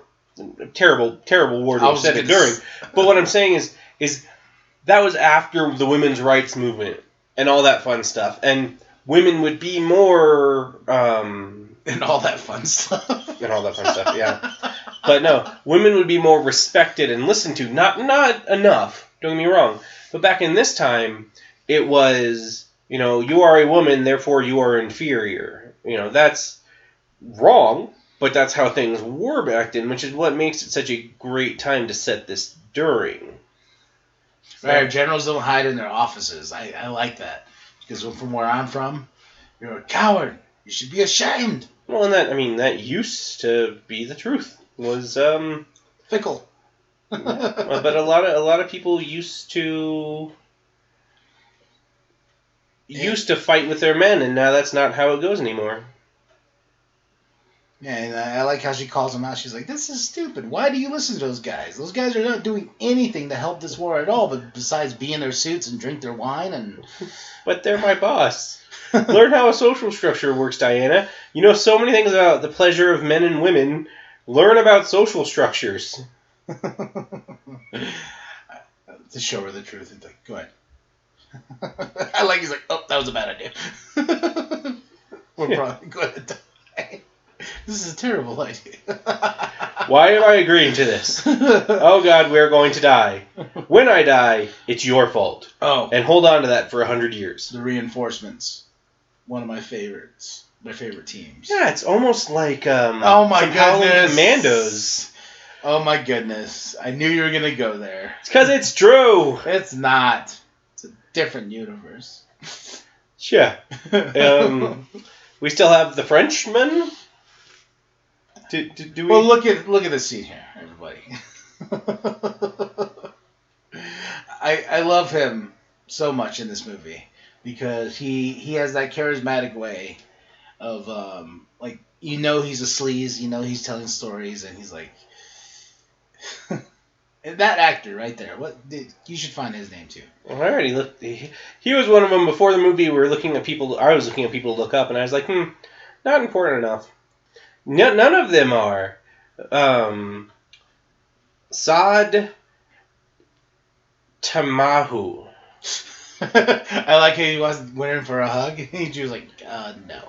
Even I know you look creepy.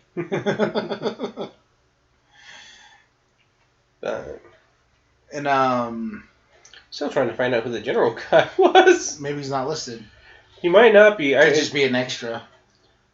But he is an actor who I know from something else, and I can't place it. And that's what bothers me about not having him on the IMDb for it. I like this part. No, he's the one getting his butt kicked.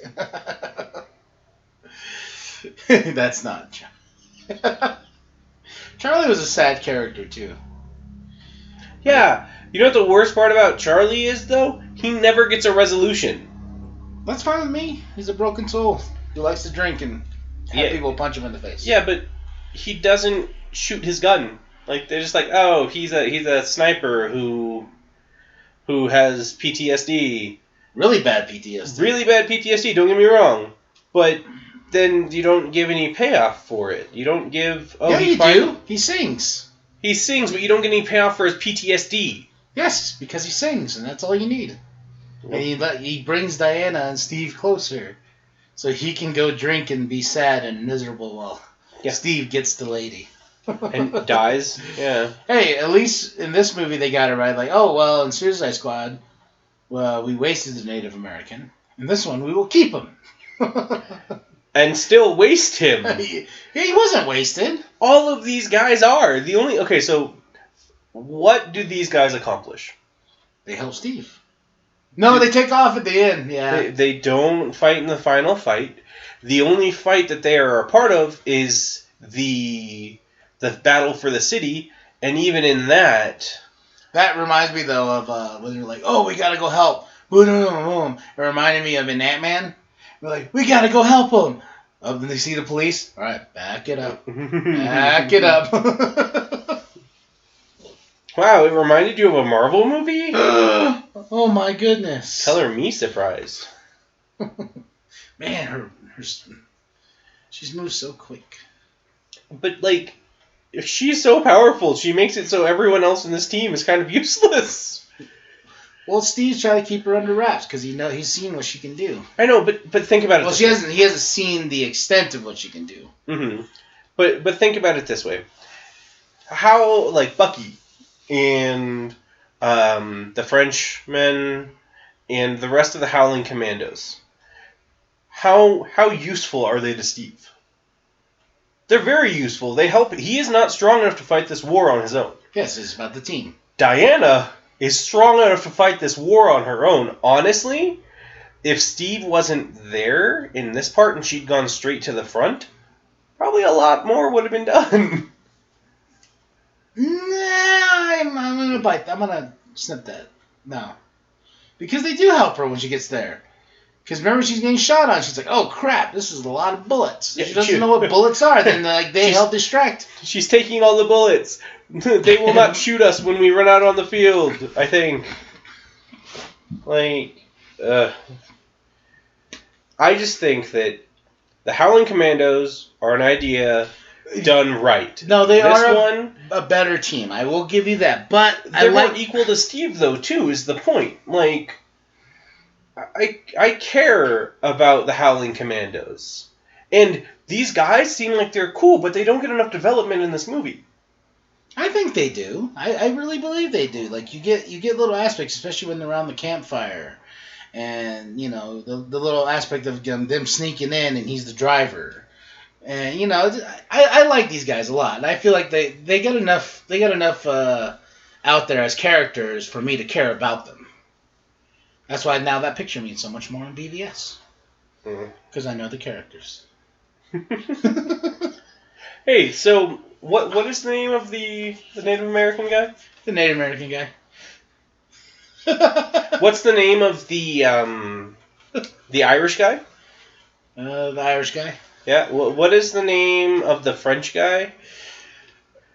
You know what? Look at that. Look at her eat ice cream. Hey, what is the name of Captain America's friend on, like, the Howling Commandos? Well, going back to the scene, ladies and James gentlemen. Buchanan Barnes, I think, is his full name? It's amazing that I actually know the name of a character. Just keep rubbing it in, don't you? I get it. Look, I have absolutely no problem with one movie copying a good movie's premise. There's not a problem with that. But when people are saying it is amazing and so original and stuff like that, I've never said that. People have said that though about DC, and when people are amazed that Wonder Woman did so well, when it pretty much just lifted an idea of a very good Marvel movie. Like, I have no problem with DC copying from Marvel. People just need to accept that fact. No, that's my problem with a lot of people. Like, I've had people like, "Oh, this movie's perfect." I'm like, "Oh, this movie is nothing far from perfect." "Oh, this movie's original." It's really hard to have original movies anymore. Exactly. I really like that's the thing that bugs me about the DCEU, especially the Kool-Aid DC fans, where they think like all these movies are so original and it's taken the superhero genre to a whole different direction and this and that, and then you get this movie, which is a great movie, not the greatest or most perfect movie, but it's a great movie because it's like, yeah, you know that stuff that we tried before?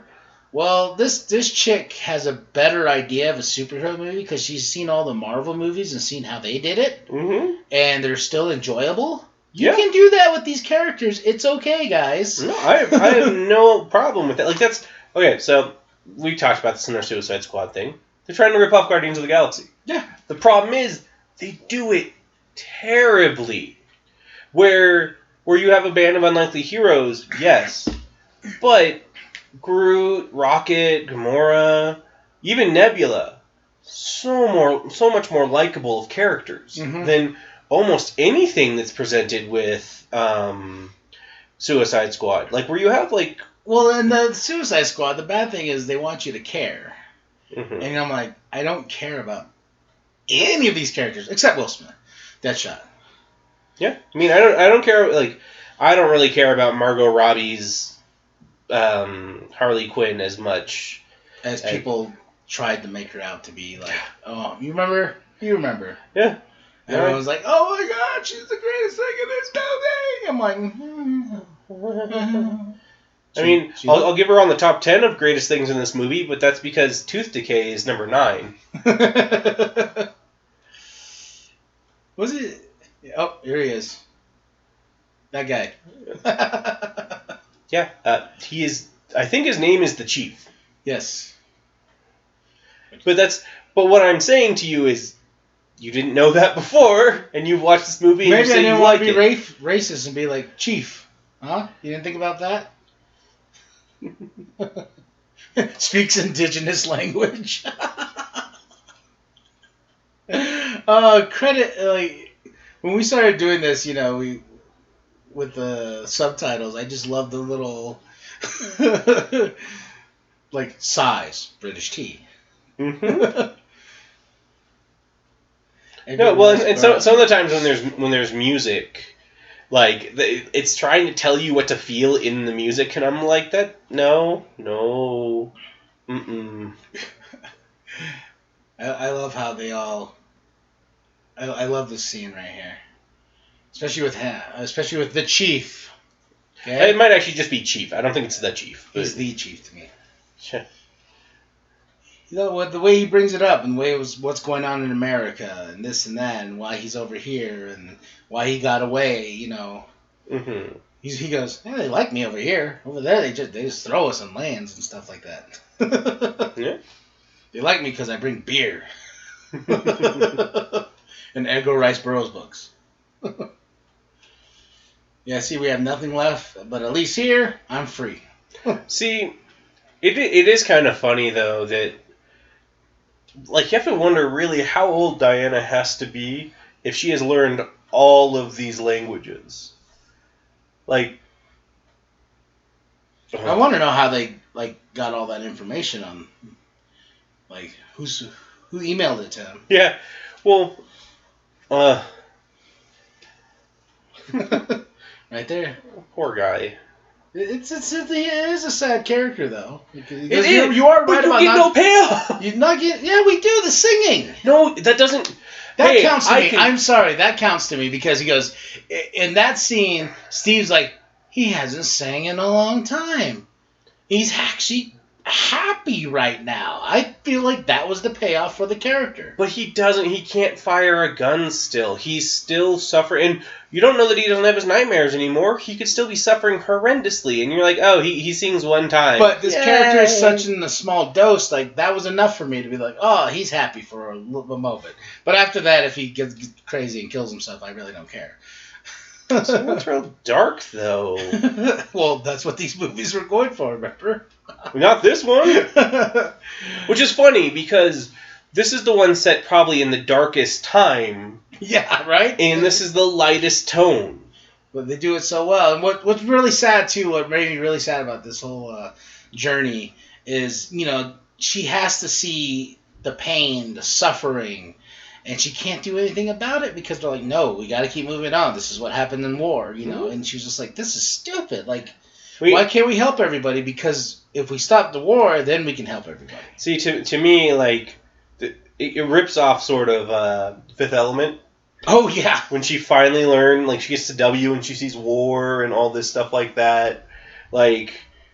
When she was watching DirecTV? Yeah, when she was watching DirecTV. But...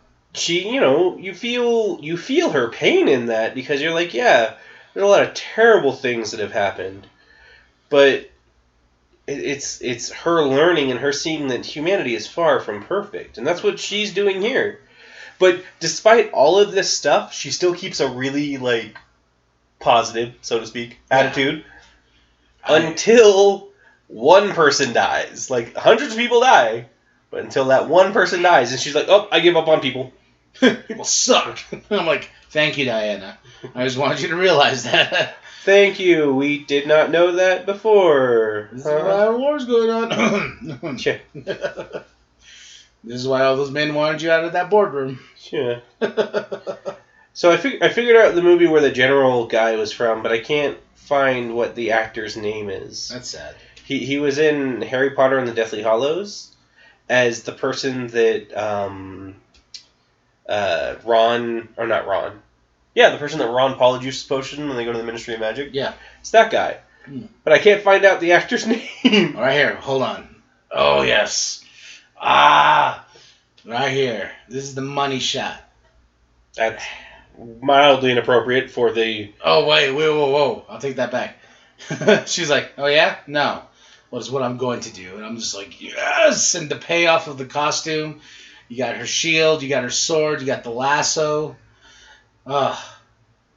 I'll let you have this scene for now. I love this scene so much. This is what a DC fan like me wants out of a character this big. Like her going straight into battle.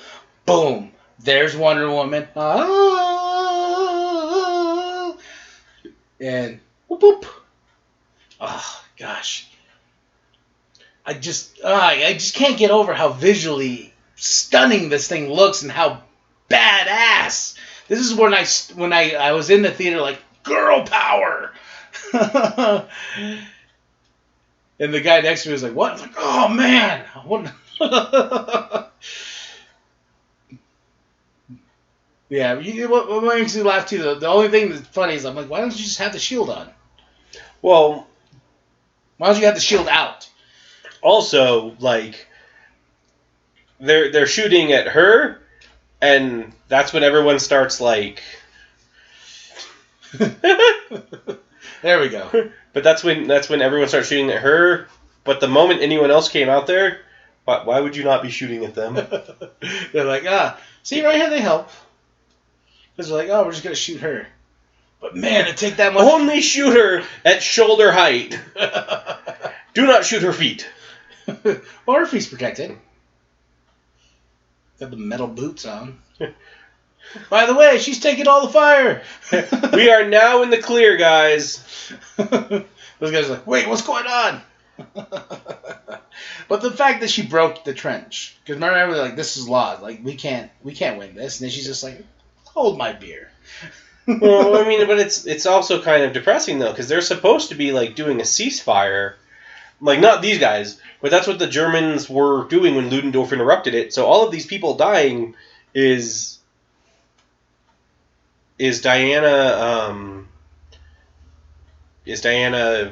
kind of just Diana's kind of part of just a bunch of murder people.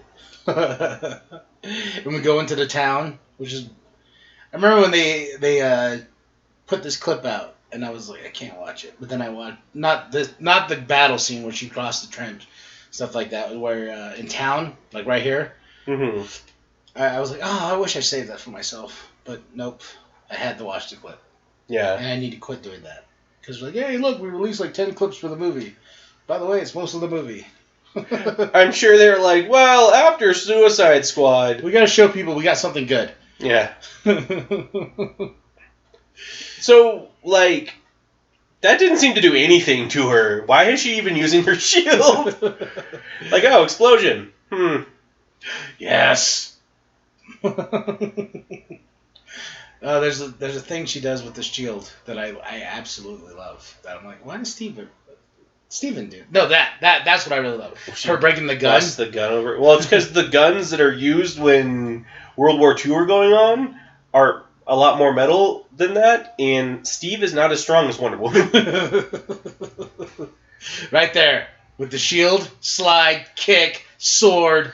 He's done that before, though. He's used the shield to slide on. Did he have a sword? No, he didn't. Well, no, because he uses a gun. No, he doesn't need it.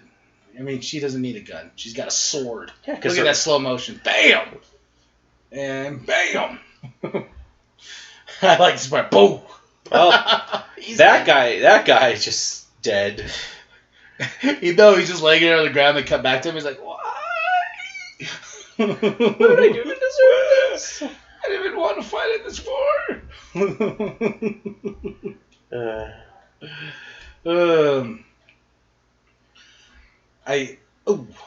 Man, that would suck. Getting hit in the head with the butt of the gun. Sure. I like the fact too. He's got those bombs on the tomahawk. I also like how he just shot a shotgun into like a 30-foot shot, and it somehow was accurate enough to hit the bombs. Oh man, I remember here too. I was just like, What? No way. Yes. Now, she kind of gets this pass, but all of the members that aren't Superman, are not Batman in the DCEU, evidently are Superman. Now, don't get me wrong. Like I'm saying, she gets the closest pass to this because Wonder Woman is hella strong. Yes. But they even have her do things that are so much like Superman. Yes. Which is cool, except for the fact that in the DC universe, they even make Superman like Batman. She's the only character who is not, like, super close to Batman as far as her angst. Except for the fact that she is doing something based on her, like, her absentee father. Yeah. No, I get you there. Well, you know, the representation of those characters were kind of off. Mm-hmm. And then you got this movie that's like, oh, we're gonna do the character right. Then you're like, well, it doesn't match.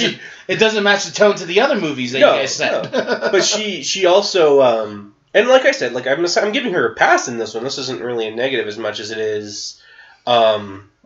Wait, hold on. I just love this because they're like, oh, wonder how this is gonna turn out.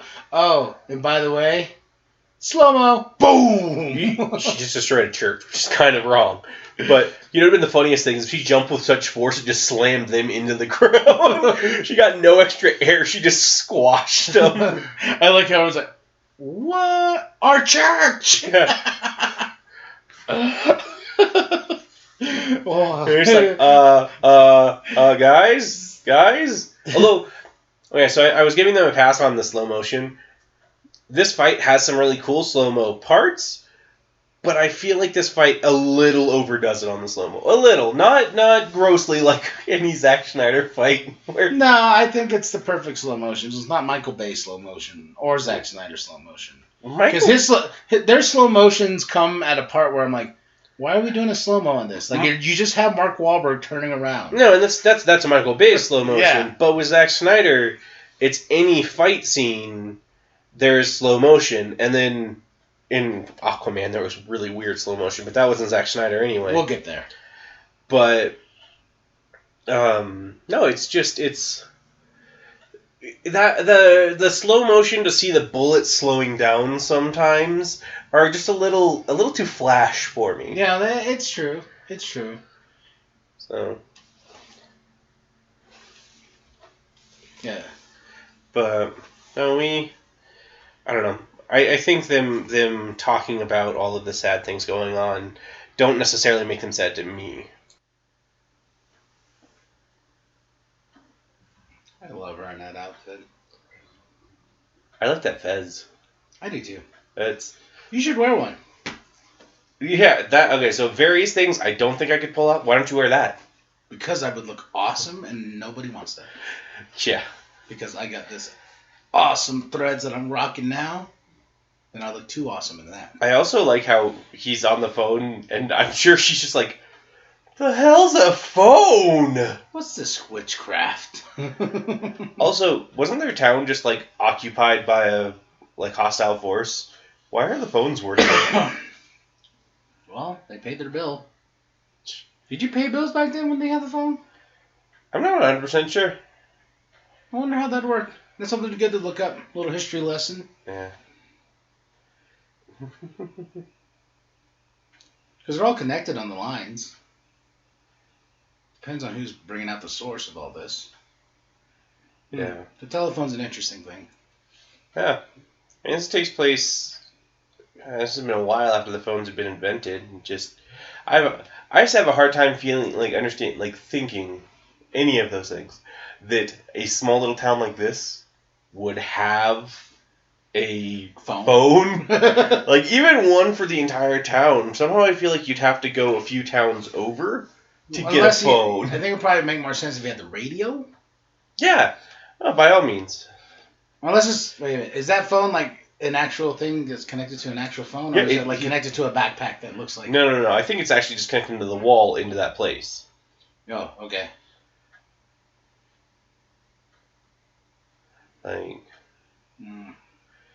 I could not live in this era. Well. Oh. Well, let's refrain that. The reason that you could not live in that era is because of the technologies. Huh? Oh, because you're not black. I'm black. You're Native American, but even that character in this movie kind of gets shafted, and he explains why America sucks for him. So at least he got more screen time than Slipknot. Yeah. What's this? I think it's just beer. Me too. Get permission. Can't you get drunk? Is she like Thor? No, I think she's very similar to Thor, where it takes a lot to get her drunk. Because I remember in one of the animated ones, Steve Trevor in that one, because it's set like in the more modern day, Steve Trevor and her at a bar, and they're just drinking and drinking and drinking, and I think he was trying to get her drunk to get her to be more willing to comply with the government, what the government wanted. And he's just like, why are you not drunk? And she's like, we Themyscirans have something far more powerful than this back home. He's like, oh. Was that in Thor 2? And he's just like, in Dark World when he's like, oh, you want a little bit of this? Okay, it's kind of strong. No, that was Age of Ultron. Was it Age of Ultron? That was Age of Ultron. It's Tony's party. Yeah. That's when he gets to Stan Lee. But there's also that part in the first Thor movie when he's with Eric Selvig. Yeah. And they go drinking. And he's like, we drank, we fought, and we made our ancestors proud. Yeah. Oh, I loved that little Stan Lee cameo. He's like, I don't think you can handle this, but okay, here's a little bit. He's like, I'm just getting carried off. I love Gal Gadot. I don't know how many times I'm going to say that in this commentary. I'm just like, I fall more and more in love with her. I seriously think that it's an advantage that we're watching with subtitles, because she's very visually pretty. I love the way she talks, too. I don't like the way she talks. I follow her on Instagram all the time, and I'm always liking her stuff. Because I'm weird like that. I don't know. It's See? not... Right here. That's where he gets his moment. He sings, and then what Steve says here next. And he's like, oh wait, not right now, but it's snowing. But when he says, like, oh, I haven't heard him sing in a long time. But he'll still have his PTSD moment. Yeah, he's still screwed. That's not a character. That's like saying that if the actor guy's like, I don't want to be in a war, he gets killed. Oh, well, now I'm not in a war anymore, so that's my resolution. That's not. Yeah, it is. No, it's two completely incongruous things. It's two things that have nothing to do anything with each other. Him having his PTSD, not being able to sleep, not being able to shoot, does not equal, oh, he sings, he's all good. Yes, it does. You just don't know how to write a movie, sir.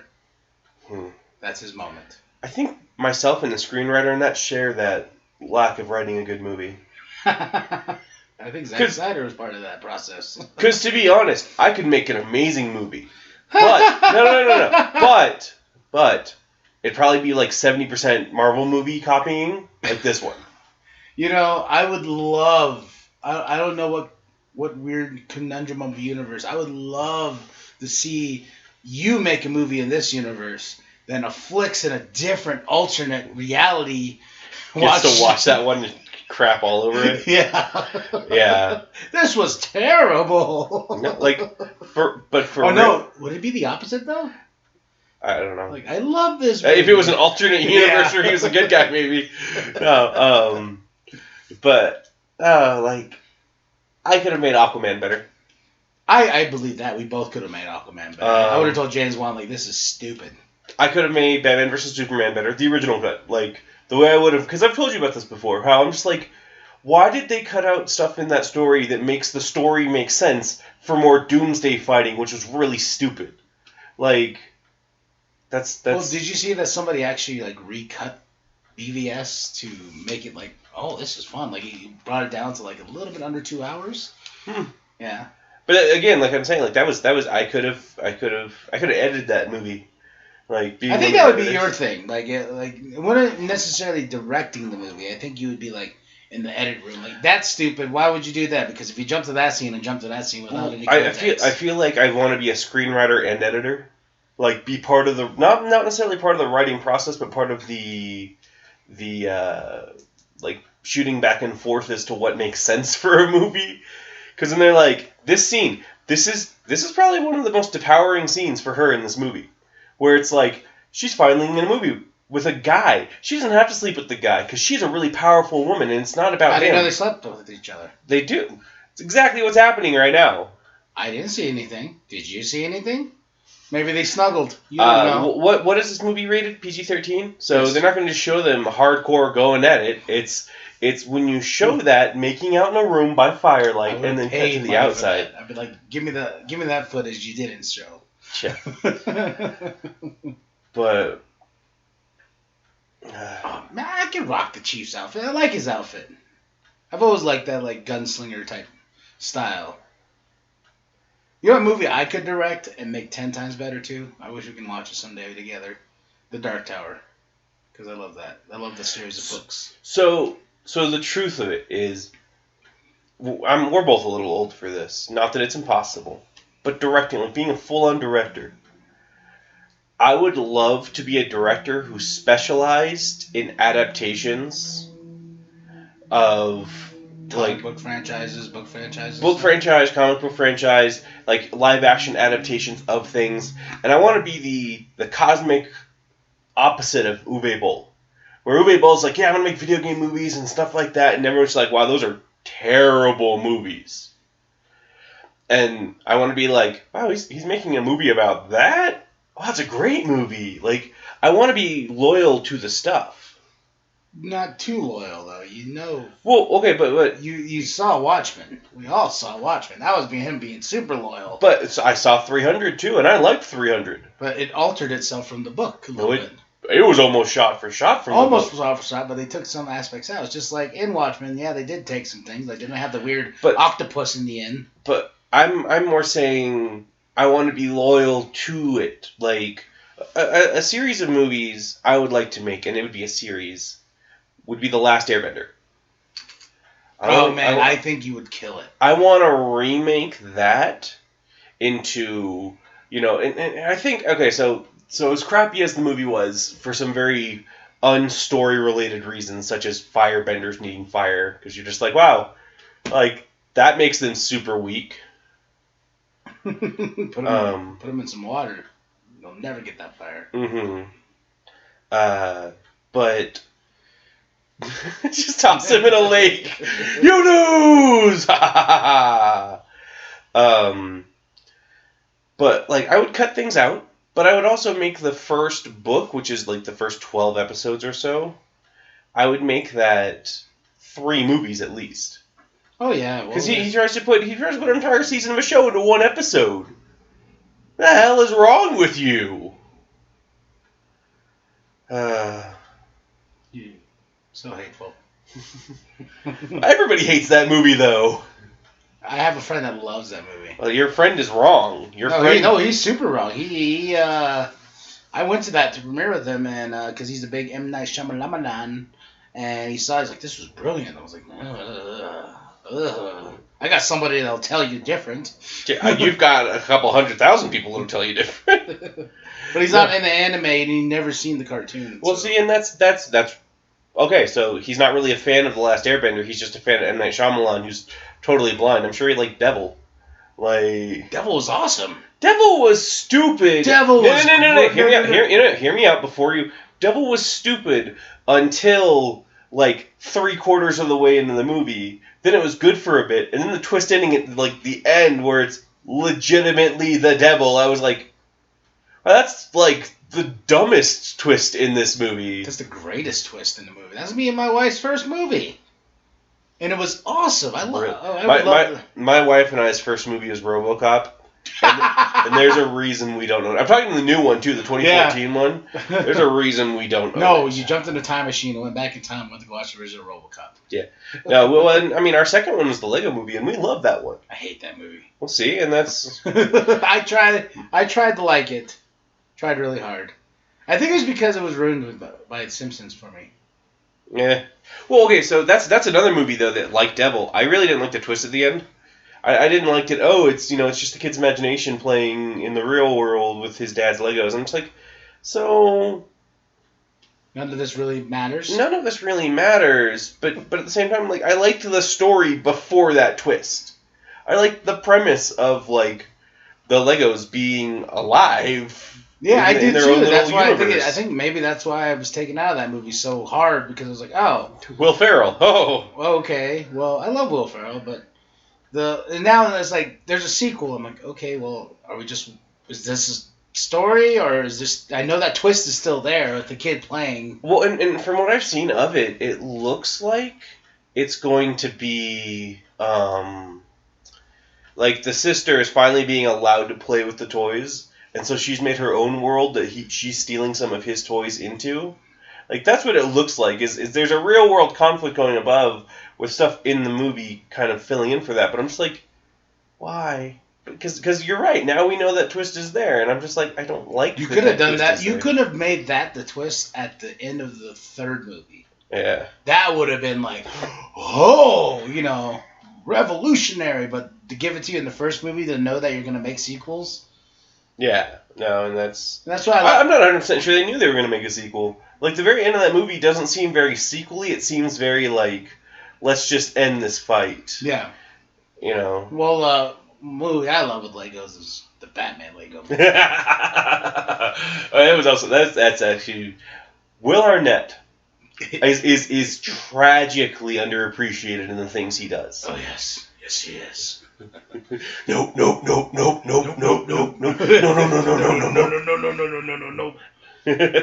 Sir, you're gonna take off your cowl or what?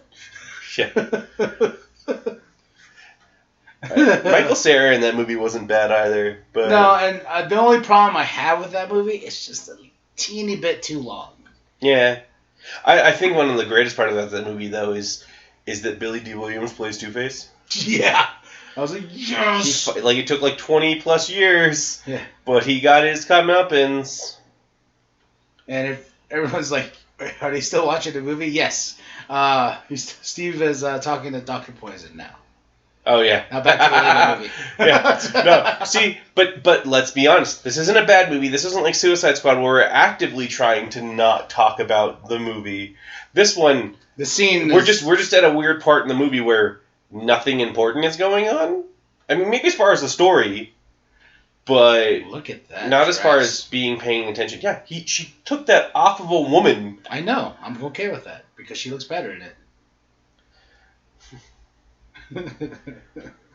See, and she also screwed up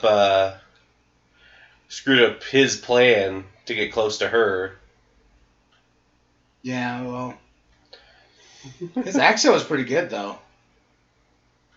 Sort of. It wasn't great, but because when he was about to do it, I was like, okay, here it comes. Oh wait, yeah, that's tolerable. It's not like, oh, that was bad. It's not like 30 years ago someone's German accent would have been. They are talking like they are Hans Gruber. Well, not Hans Gruber. Hans Gruber was actually really good. I was gonna say, but like, I don't know. That seems like a very, very like stereotypical German name to be called Hans.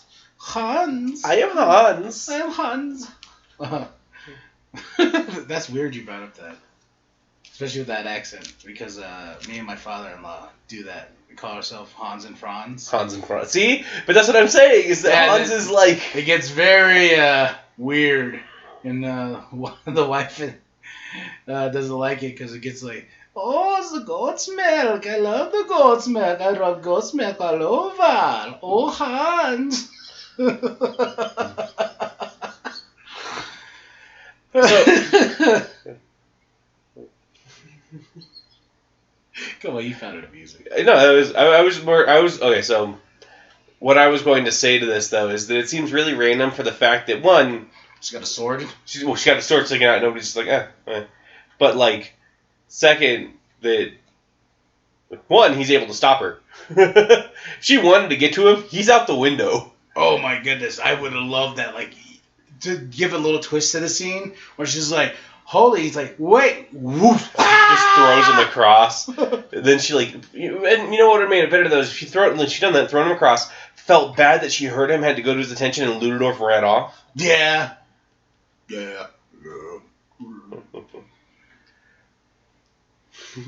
I just see her stealing that. I like how she wears her. I wonder what the other chick was wearing when she sold that. Oh, she had that big like cloak thing on too. Yeah, so that's all she's wearing right now. This scene was pretty tough. I like it.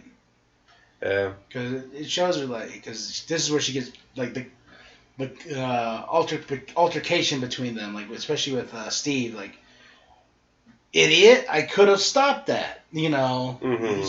Women and children were just killed. Phew, there goes the dress. And she has her cuffs back on. Is her sword still sticking down her back? Stabbing the horse? No, it's not. Where did her sword go? No, like, is it on the horse's side? I think it's on the horse's side. I hope it is, but she ran off with it still sticking down her back. It's in the horse's, like, butt. He's like, are you going to get this? Please unsheath slowly. Oh. So, right here, Mark, she's intolerable to gas? I guess? Like, she walks in. Oh. Steve has to, like, rip her out of there. No, like, credits. You idiot! No, I like the scene just because it just shows, like, her, yeah, this is happening, and you guys are on an island, and you guys are sworn to protect. I think this is more about her seeing the dark side of humanity, because she just got to see this happy little village having fun, and then other human beings knowing that there was no threat in that village, they still gassed it. Yeah. So she's seeing, like, humanity. Yeah, I could have saved them. You stopped me. Which is the funniest thing, is because she thinks it's Ares. So when it turns out it's not Ares. No, it was so funny is I figured out the twist before the end. Mm-hmm. But it was fun with seeing this with my wife, and she was like, I really don't like him as Ares. I was just like, I think the twist is coming. And at the end, she was like,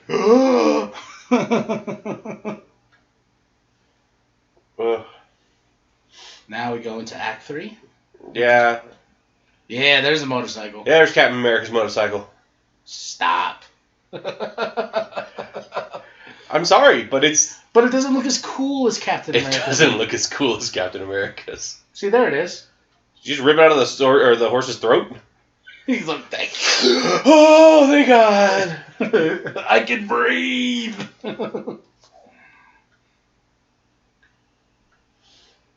Is that the last that we see of them in this movie? No. No? I think they pull an Ant-Man. We're like, back it up. Back it up. No, they go on to the base. Okay. You. Do they go with Steve? Yeah. Okay. I was like, how sad would that have been if that was their last part in the movie, was just, Diana, go that way! No more movie lines for you. So it totally does seem like that wire, like, swords just cutting through it that easily could have just been, just breaking. That was awesome. Hey, go! That was an action movie mode right there. She's like, I'm a woman, and wham, throw you off.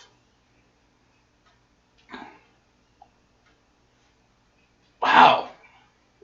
I've learned how to deflect bullets easier. Do you know what would be awesome if she geeked out? She's like, oh! There's a couple heroes I could see doing that. Yeah. Like Spider-Man, if he ever did that. Yeah, or Shazam. Yeah. That's why I like it. He's like, I am vampire! You're bulletproof. You guys are screwed.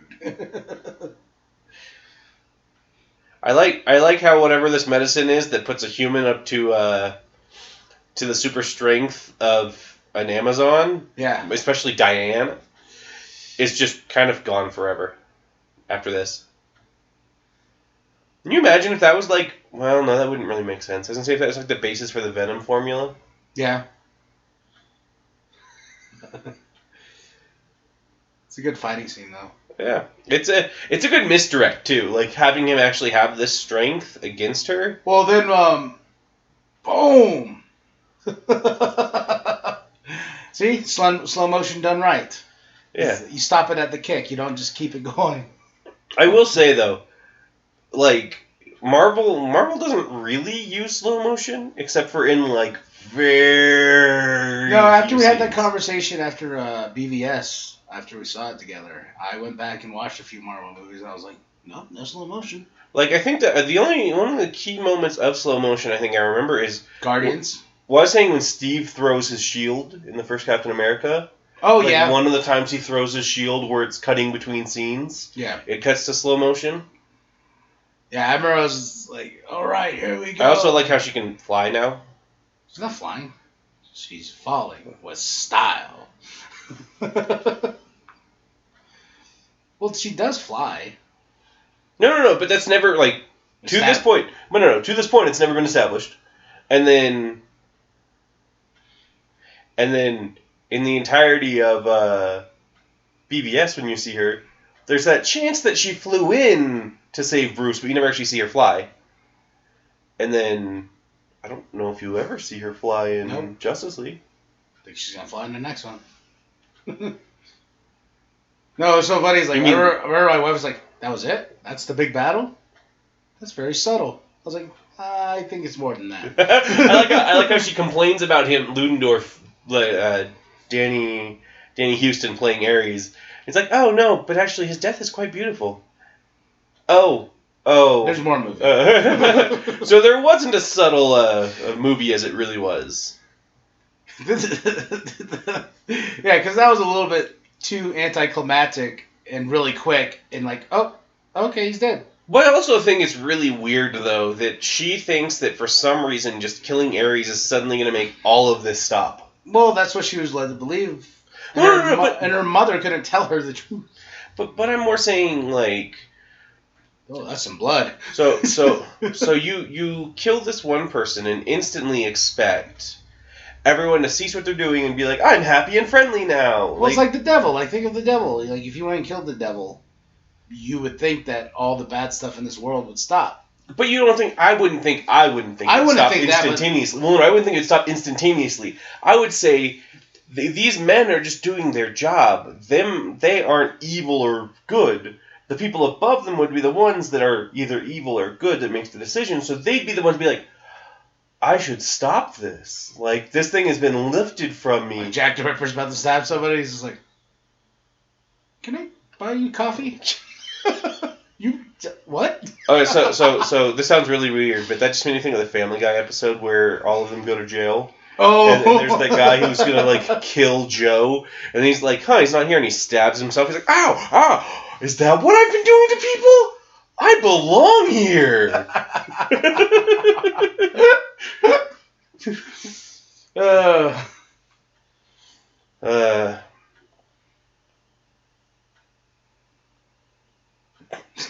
Not really. That's the thing that you want to say to the guy that you like. My mother was right. What? You know too how you assume that they slept together. Yeah, it is what it shows it to be. But it's not. They are making out in front of a fire. Then it cuts to the outside. In a perfect world, I bet you it was awkward because it is her first time. Yeah, you can read all the books you want. Well, when you're physically there, it's her first time. So maybe that's why they cut away. The unaltered cut you want is just that zooming out and that you see the window and you just hear him go, ah! And she's just like... That was book number 37. Volume 1, book 3. No, I could just see her. She's just laying there and he's like, he's working. And she's just like, when's it start? She's like, I'm sorry. Just gets his pants on, walks out. He's like, I'm out. Yeah. See, there they are. Yeah, now everything has been done. What's going on? She stabbed him. A lot of blood up there.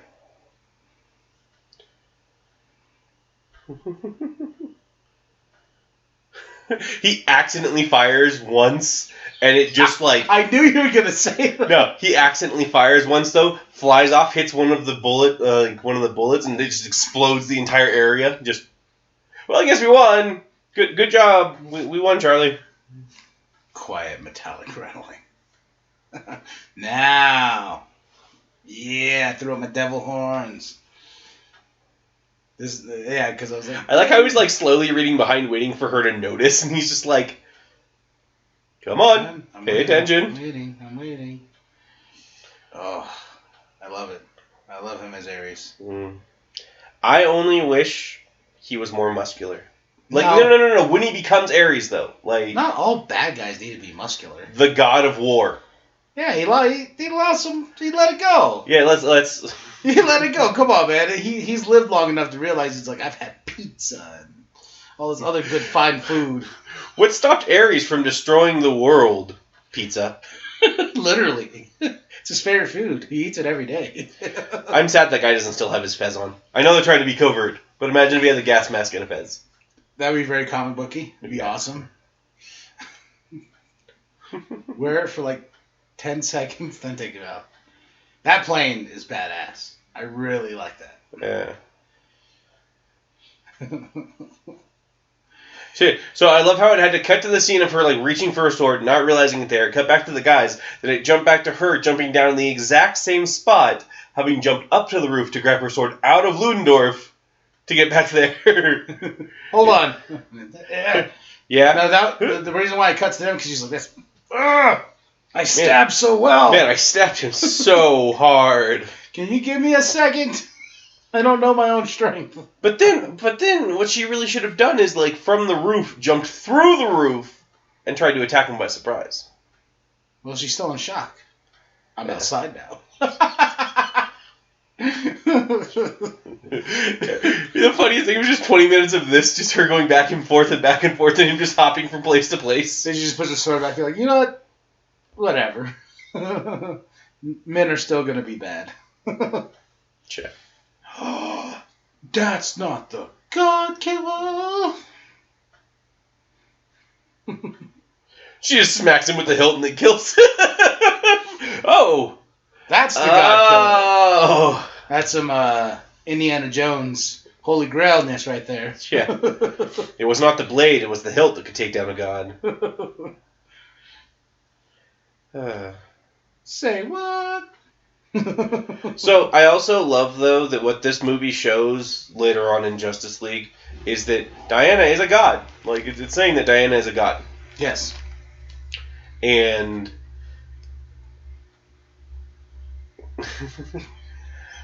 and so Superman, when he just royally kicks her ass, is that much stronger than a god. Okay, so that scene... I want to say royally kicked. No, so the scene where Cyborg, Aquaman, which we see how strong Aquaman is in Aquaman, he pushes a sub out from underwater. Pushes a sub out, takes a shot, gets a sword. That's why I was like, I'm confused. But that, and now we see how strong Diana is here, and when they all try to like move him, he's just standing there like, what?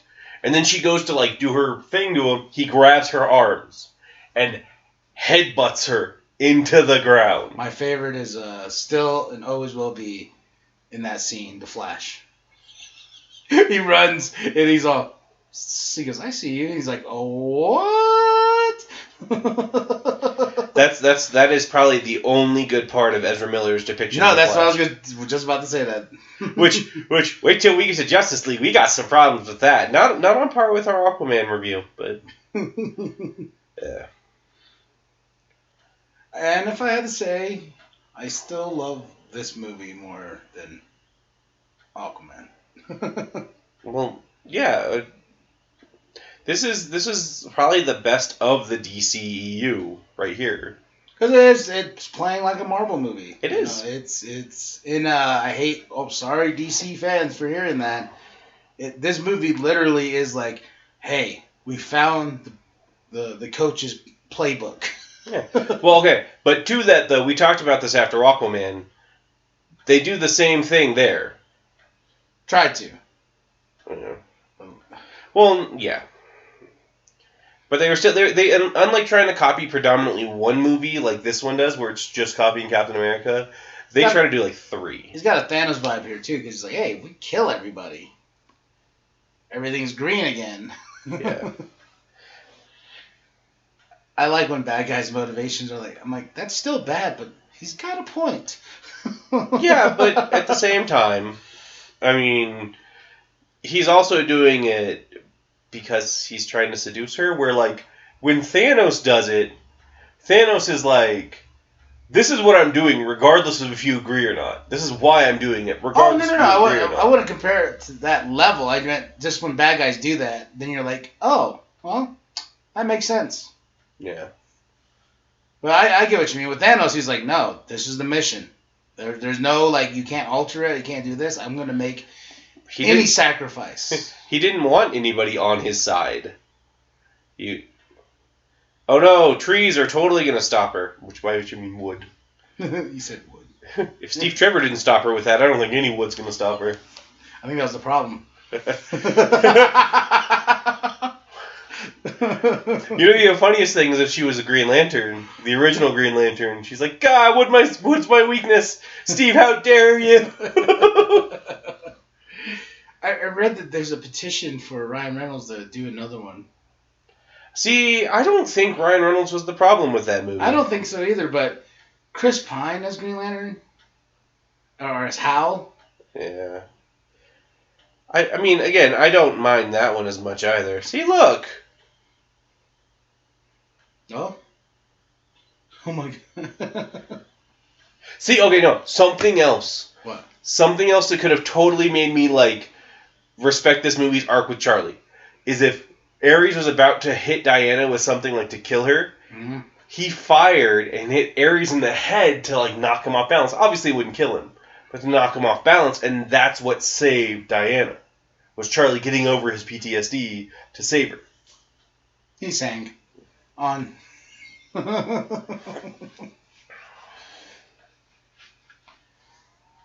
Oh, wait. I knew another Steve. He did the one crazy thing. Hey, there's an airplane, and we can't let it get anywhere. Steve, do you have an idea? Why did my mother call me Steve? Yeah. Good thing I didn't take her maiden name of Rogers. So I am interested to see how they bring him back in the next one. Because he's back as Steve Trevor. Mm-hmm. With a fanny pack from the pictures we saw. I am curious. What about... I mean, because this has a very heavy... Not very heavy, it completely is. Should not have thrown the grenades. It has, like, it takes a lot of stuff from Greek mythology, so maybe she ends up going to the underworld and getting him back that way. She's done that before with people. I know, but man, that's dark. Yeah. Going back to Ares. So... Ares is down there like, really? Really? He's all like in a cell and he looks, he's like, oh, come on. Now you need this kind of magic to bring back somebody? Mm-hmm.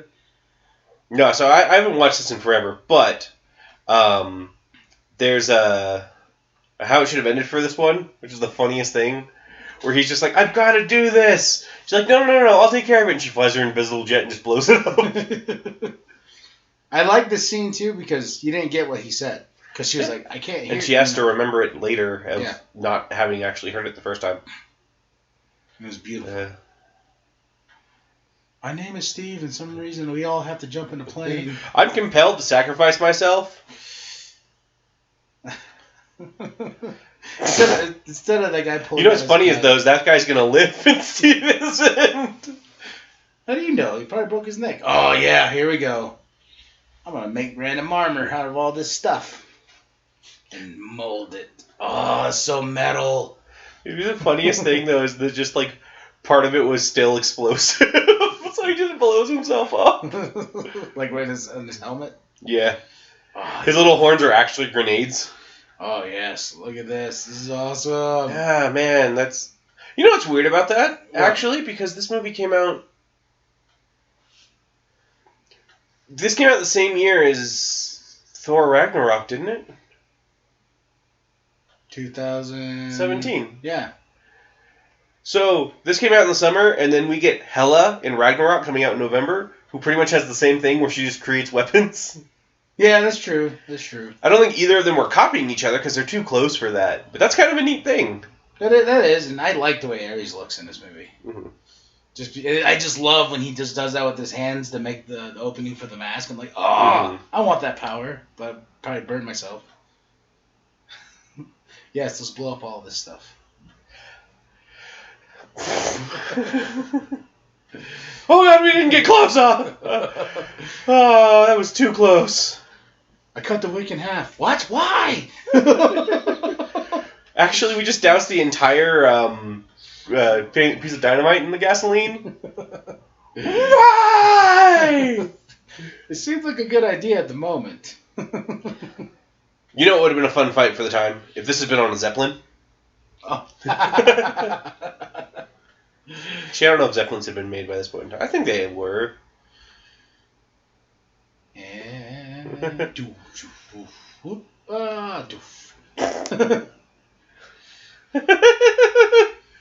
I'm sorry, but this just... What? It just seems so stupid. Why? They're tired. They're treads from the tank. Yes. They just wrap around her, and it's just... Getting tighter. Oh, good thing I'm a really slim actress. This isn't hurting. We're all gonna die. Right here, then she remembers. She's like, oh. Oh, crap, he's on that plane. So, a small problem with Steve's plan here. Which is the same problem as Batman's plan in The Dark Knight Rises. Wind currents carry chemicals in the air to places. So if these are extremely hazardous chemicals, and he blows them up high in the sky, some other town, maybe a few towns, are gonna get gassed. It's a comic book movie. I mean, exactly like the Dark Knight Rises. It's comic book logic, man. No autopilot. And then the funniest thing, there was autopilot the entire time on this plane. He's like, oh.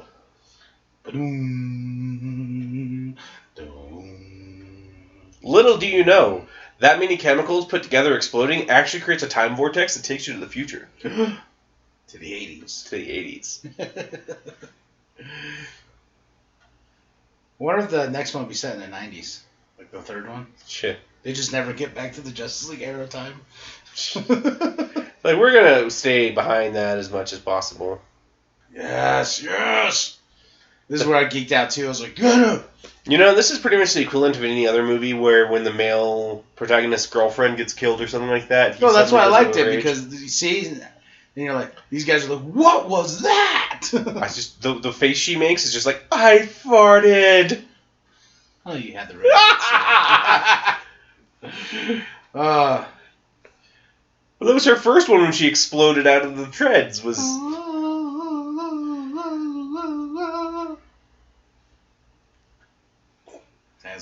what did I just do? She's like, wait, what's going on? What am I looking at? He's not what? Her hair.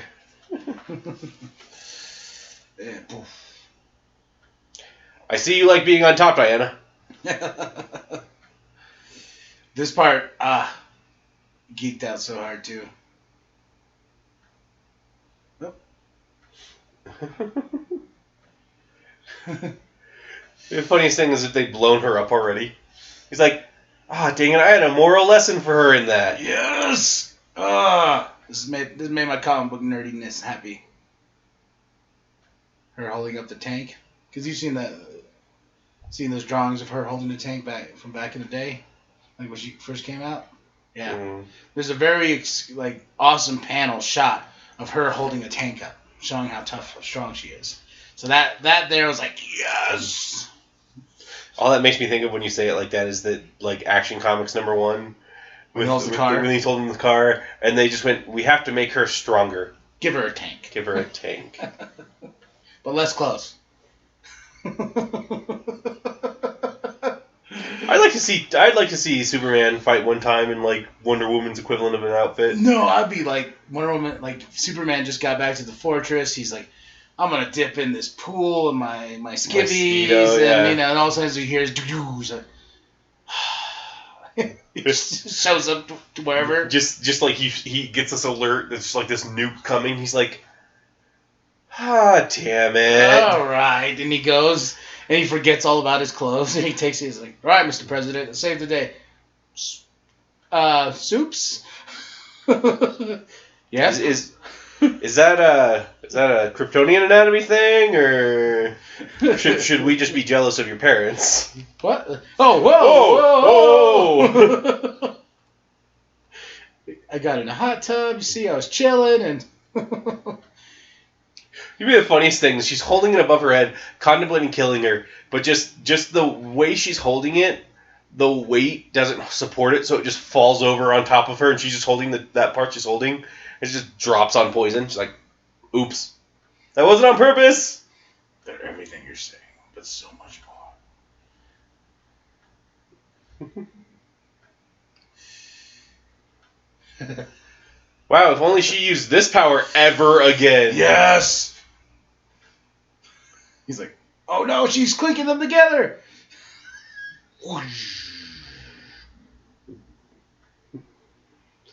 You know, I would have ran by and grabbed that helmet. This is the helmet of a god. hey, wait, that's your daddy's move. And Daddy's like, "You're welcome." You know the funniest thing, though, from like this point on, she always tried to get electrocuted to use it. Hold on, guys. Put your finger in the socket. Cyborg, juice me up. What? Just electrocute me. Why? It will work. You'll see. Just too much electricity. He's like, she's like, too much. Dude, man, you're like juicing her up, man. What are you doing? He's like, oh, she can't summon the lightning, but she can hold it. This was a mistake. She's like, this is cool. You want to see what it does? No, not really. He's like, nope, I'm cool. Oh, gosh. You're going to show me what it does, doesn't it? Yes. Which is funny, like, that it had to go through him. Well, that's just established. No, to establish he's dead. I get it. No, I understand it. I'm just saying, like, it's funny that it had to go through him, and like she directed it where she, like, if they had her do it how it normally goes, she'd have just like nuked the entire area with the power. Look at that crater. Yeah. Ares is just standing in there. See, Clark. Yeah. You don't have to destroy a whole city. You can bring him out of it. Diana, you weren't even near a city. You never fought him in a city. You fought him in a town, and the town got gas, so you could have fought him there. She's just like, I'm just too smart for you. She just completely denies everything he says. Like, yeah. For real, they were the one that attacked that spot, and I was defending him. You didn't have to do it there, though. I had to. He was fighting me there. Well, did you stop and think for a second? Did you try to go to his weapons facility? He's Kryptonian! He didn't have a weapons facility! I don't know. I don't know, Bruce. I mean, Clark. And Bruce, to you, do you always have to kill your enemies? See, right here. Diana, you killed your enemy. See, these guys are not under the influence of Ares anymore. How Ares explains it in the morning, though, in the movie, is that he was only influenced, like, Dr. Poison and Ludendorff. But look at these guys. These guys are like, we're not brainwashed no more. The war is over. The funniest thing of it is, we're not brainwashed anymore. We never said you were brainwashed. Yeah, but we saw her fight that, so we'd rather say we were brainwashed and not have to deal with that. Oh, as a cop-out? Yeah. Die, Nazi! Not a Nazi! Yeah. He died, so now I'm good. Well, they weren't Nazis in the first place. That's I know. World War II. That'd be funny. Which is wondering, what did she do in World War II then? And she's like, oh, Ares must have been reborn.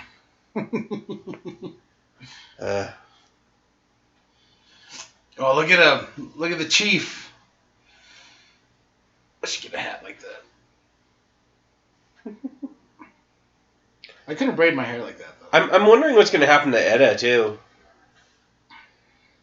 Maybe she's going to become a grandma. She's going to be the next Peggy Carter. Yeah. Oh, man. I'm not ready for Endgame. When that happens.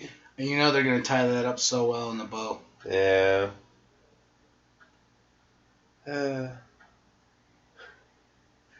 I love how, like, I'm sure the stage direction for all the actors in this was just wave a flag. What? What? Just wave a flag. Just keep waving the flag. just keep going. Wave that flag. She's still touching the picture. I also wonder if Sir Patrick's on there somewhere.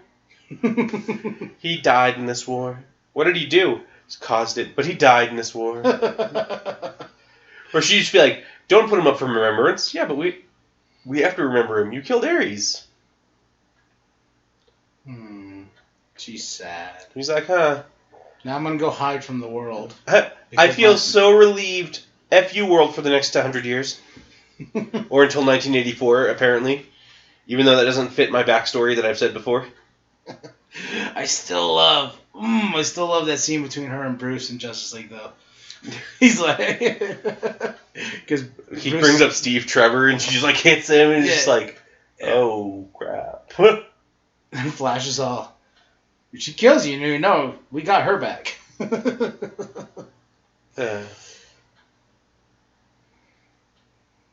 So I still want to know where she got that stupid sword from for Justice League. Like, I'm hoping 1984 or Wonder Woman 84. Is that what it's called? Explains it? Yeah. I don't think it will, bro. I don't think it will either. I don't think so. She'll just rehab the God Killer. Yeah. Aw, see? Thank you, Bruce. Brucey boy. Too bad we're not going to make another movie with you. Yeah. Yes. I like how she picked here to, like... Are they really crime-driven over there? I don't know. She's not in London, is she? I think she's in Paris. Oh, she's in Paris, right. Which is kind of funny, considering what happens in Flashpoint. Yes. When she... When they wipe out Asia. Where's she going, though? I don't know. Pizza? So this is the same thing like with the Green Lantern one and most of the Superman ones. If you're flying dramatically somewhere and you don't have somewhere to go, come on. Like, at least at the end of Spider-Man 2, when Peter Parker is swinging off into the distance, there's sirens. Like, he just talked to MJ, and she's like... I think there was sirens in that scene. He didn't say it. Remember all of those little cues we get on the bottom of the screen? The sirens don't matter in Paris, then.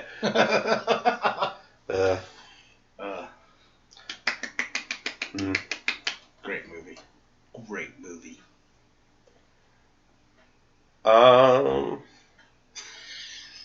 It was a movie. I feel it. I feel the tension building.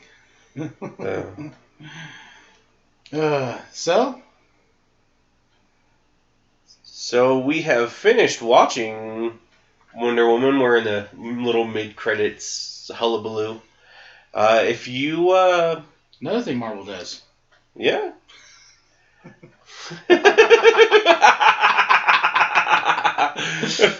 But if you guys want to hear our thoughts and stuff like that on it, we'll bring that to you in our next little segment. Thank you for watching this with us. It was fun. I enjoyed it. Go girl power. Yeah. And talk to you guys soon, hopefully.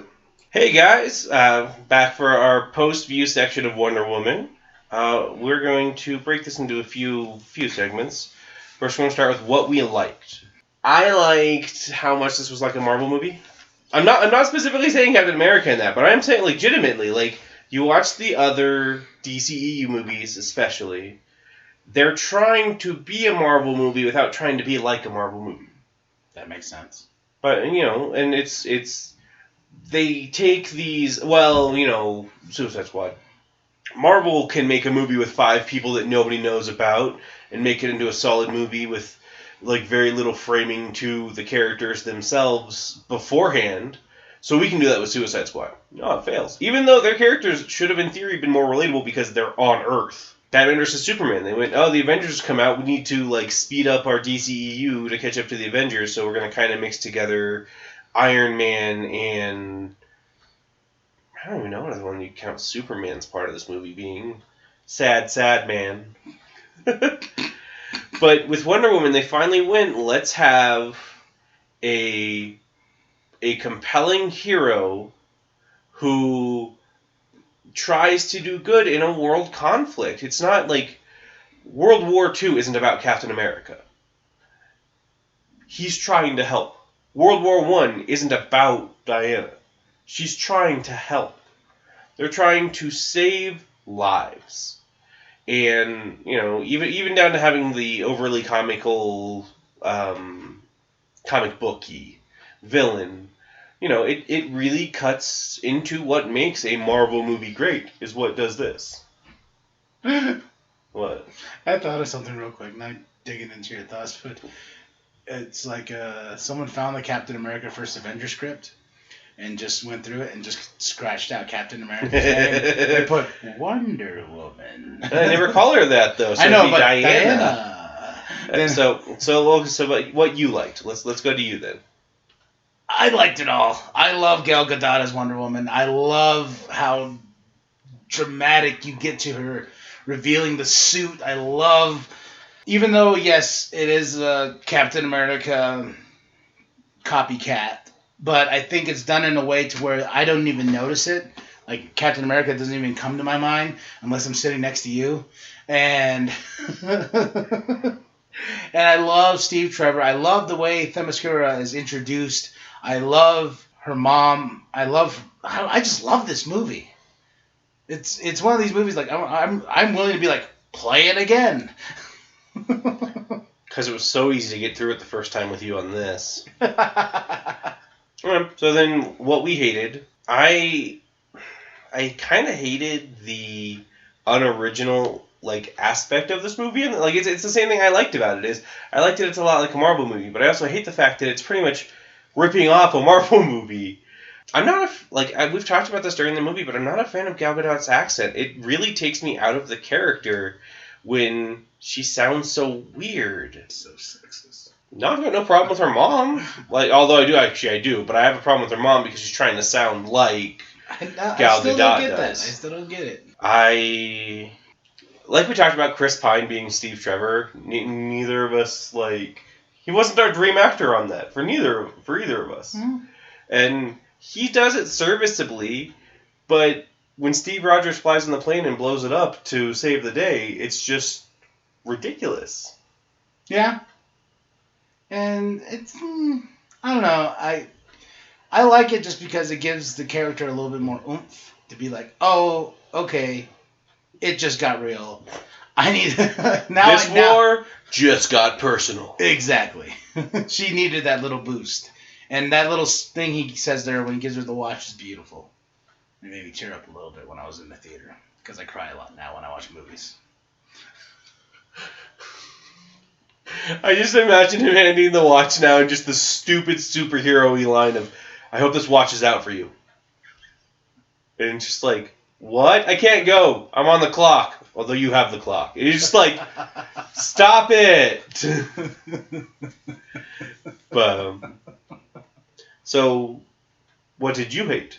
You have to say something, because this movie did not get a 100 on Rotten Tomato. Now, if we went to Infinity Wars and said, what do you hate about it? I might give you a pass on saying nothing, but even that's not a perfect movie. What did I hate? Pop. Yes, Pop. What did you hate about Wonder Woman? Or something in Wonder Woman that I hated?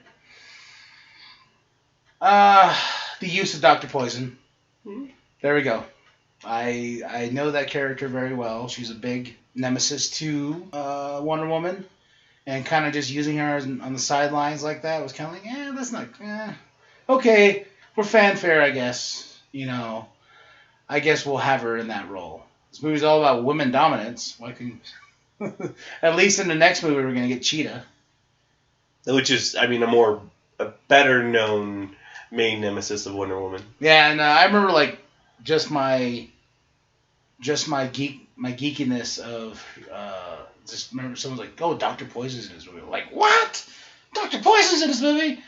Where? Yeah. So there we go. There's something I hated. Yeah, thinking about that, though, not the underuse of Dr. Poison, but characters that were tragically underused. Etta Candy, his secretary. Yeah, but she was subtle. I think I would have got annoyed with her if there was more of her. Yeah, I thought she was funny, though. So our WTH moment of the movie. So this is where we talk about that one moment in the movie where you're just like, what the heck? It can be a positive. It can just be something amazingly badass happened, and you're like, what the heck? Okay, I got mine. You can go first. When she comes out of the trench. That is my, like, every stinking time I watch this movie, that's where my little, like, yes, you're gonna go whoop some booty. You know, that there's my what the heck moment. I want to be using heck, but there's my moment in the movie where I'm just like, yes. Oh, and I have two. Ares. The reveal. The reveal of Ares? Yeah. Yeah. I think mine is the beach scene on Themyscira, where my only question is, what the heck was up with those CGI rubber people? Like, you have these really skilled Amazons, and then suddenly they're bending around like Neo in The Matrix Reloaded. And you're like, that movie was over 10 years ago. How have we not improved? Like I was saying when we saw that, the WB's like, we can't give him too much money. Right? How much money we blew on the last 3. And then they're going like, oh, this one did good. Let's go give Justice League a crap ton of money. Oh, well, now we're going to give Aquaman a crap ton of money because even though Justice League failed, Aquaman needs more money. Yeah, exactly. Okay. Well, now we're reaching our scoring part. We give it out of 10 what our score is on the movie. Pop, I'm going to let you take this one. I don't think you're going to like it. I'm assuming I already know what it is. 5 out of 5. Wait, 5 out of 10. 10 out of 10. I'm sorry. 10 out of 10. So for those of you who watched our earlier episodes, we used to have an out of 5 scale until Pops hopped on the show and for Man of Steel decided to make an out of 10 show, or a 10 out of 10. And that was not my fault. It was completely your fault. Yes, it was. I was just trying to save face. But 10 out of 10. But now he tries to go back down to 5. I'm gonna give it a 4 out of 10. Ugh, the movie doesn't deserve that. Yeah, I was thinking about 3 and a 5, but You're so evil. No, it's this. There is no excuse anymore for terrible graphics, CGI, and stuff like that in a blockbuster movie. That stuff just doesn't bother me anymore because I've grown up watching so many movies to where it's like I want the story to be like, take me away. Yeah. Okay.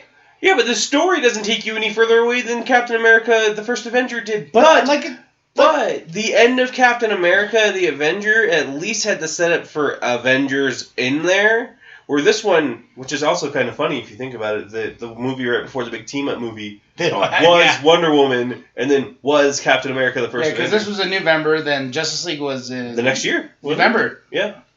That's a long way to push that Justice League movie, because wasn't it supposed to be like it was going to go on Marvel Friday? Yeah, they were Star Wars Day. They were going to try to compete with Marvel, and then somebody in Warner Brothers finally got a brain cell to them going, that's not a good idea. No, it wasn't that. I think it was more or less like, okay, it was in March or something like that. Like, Justice League was in March, and then they pushed it back to the summer, then they pushed it back to November because of all the cuts and all the stuff with Zach. And yeah. But regardless, it's just kind of funny that this does draw a weird parallel between, like a really big parallel between Marvel and DC, where this was the movie that came out right before the big team-up movie, which is exactly what Captain America was. But the difference was, Captain America actually set it up. No, the thing, too, about it, too, that I find really, really funny is... Did nobody read the scripts of Aquaman and nobody read the scripts of Wonder Woman? Because that Justice League movie has a whole lot of problems for continuity for both those movies. I think we talked about this with either Suicide Squad or earlier in this movie, where I was like, the thing that Warner Brothers really needs is a Kevin Feige equivalent who keeps the continuity of these movies in check. It's not going to be like, oh, Aquaman's this, guy in this Justice League movie, and then we get, but he's this in Aquaman movie. Like, yeah, same with Diana. I think WB needs to go back to doing what they did with this movie. Just don't even compete anymore. Just, if you want to make a movie, make a movie. Mm-hmm. Don't have it, like, go off into... If you want to do another Justice League movie, just don't even have it tied. Just be like, okay, here they are. Well, how'd they get here? Doesn't matter. It's just a Justice League movie. Because at this point, You suck at build-up. You really do. Okay, so on that, we're going to reach our very last segment of something, a new one I'm adding. That we're going to do our own little separate ones for these, but this is sort of a tryout to see if people actually like it. It's called What Would We Do Differently?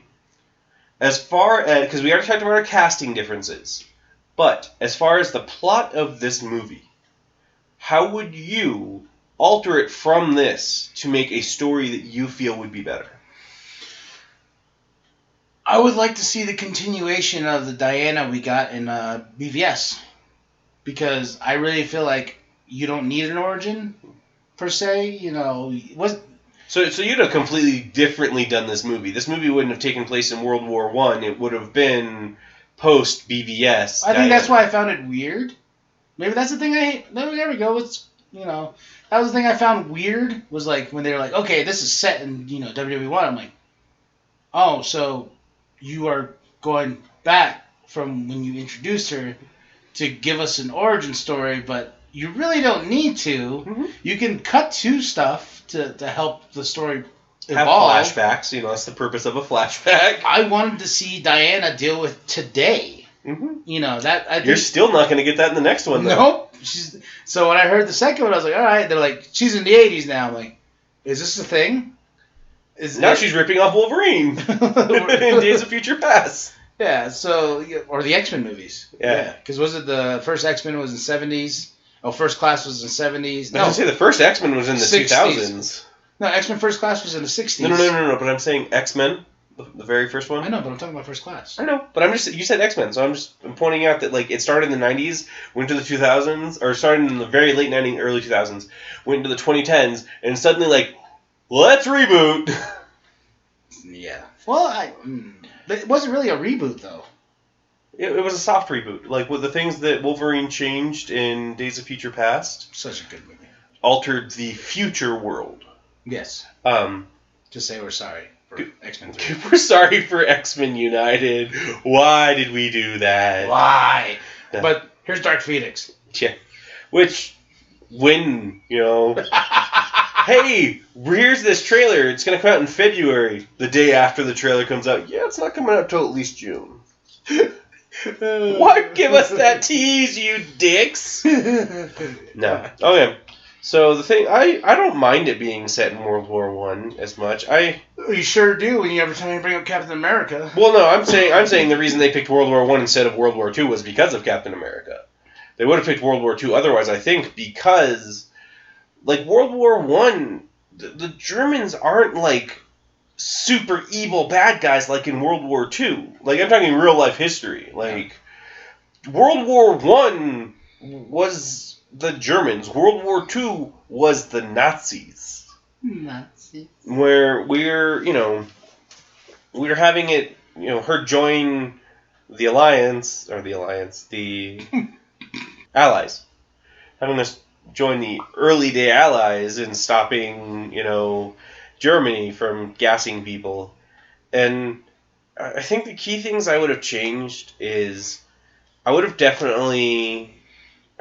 would have definitely had Themyscira be more of a focal point. Like, I remember the Wonder Woman animated movie that came out a couple of years back where Steve Trevor just lands on that island and he comes back to the real world and just brings her to the real world, not to a war. Yeah, I think that's what I would have wanted with her continuation of the story, Mm-hmm. And there was always that tease of, like, she can't go back. Why? Because she's not allowed to. Because she left the island. Because remember, that was always, like, the thing with Wonder Woman and comic books and stuff like that.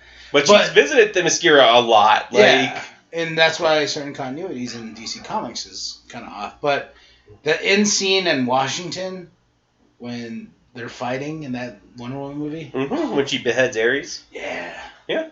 But I would have taken it so she gets brought to the real world. It could have been set in the 1910s, like this one was, the 19s, and had her, like, figuring out about the world, seeing injustices such as slavery and stuff like that, finding out that across the sea, like have her be in the U.S., finding out that across the sea there is a global conflict going on, And then she decides that she wants to help, not because Ares is behind it, but because she wants to help humanity. Because it's her moral values? Yeah, it's her moral values, not Ares is bad, Ares must be stopped. It is... Ares no good. It is that there is evil going on in the world. I want to help that. I like that. And then Steve can still die. Steve Trevor can still die in combat or something. I would rather not have him die in a plane crash the same as Steve Rogers. But Steve Trevor can die and give her a real hard life lesson about love, where she actually falls in love with him. He dies, and she just has to realize that she doesn't want to be part of a world where Steve Trevor isn't in it. Yes. And then she goes away. The whole having her so driven by Ares in this movie, it really bothers me as far as her personal, like her moral obligation. It's not she is a good person. It is the Amazon's duties to stop or to save mankind from Ares. But then she gets her little life lesson in the end. In the end, she does. But I'm saying the frame. No. But I'm saying the framing device could have been better. That's. I'm not saying that it was a terrible framing device. I'm saying the framing device could have been better, and it could have given. It could have given more weight to her stopping, especially if it wasn't Ares that she was stopping at that point in time. If it was just the world conflict she was stopping at the time. You know, maybe have Dr. Poison be the leader of a group that's trying to do that, not Ludendorff. Hydra. Honestly, that kind of came to mind. I knew it. But have her stop that group, and maybe she doesn't kill Dr. Poison. Maybe she makes the difference from all of the other heroes and doesn't kill her bad guy. Showing that she's stronger than I have to use brute force to kill. It's, I stopped the bad guy, and I saved the world, but no more lives were lost on behalf of that person. Mm-hmm. I can agree. Okay. I'll give you something.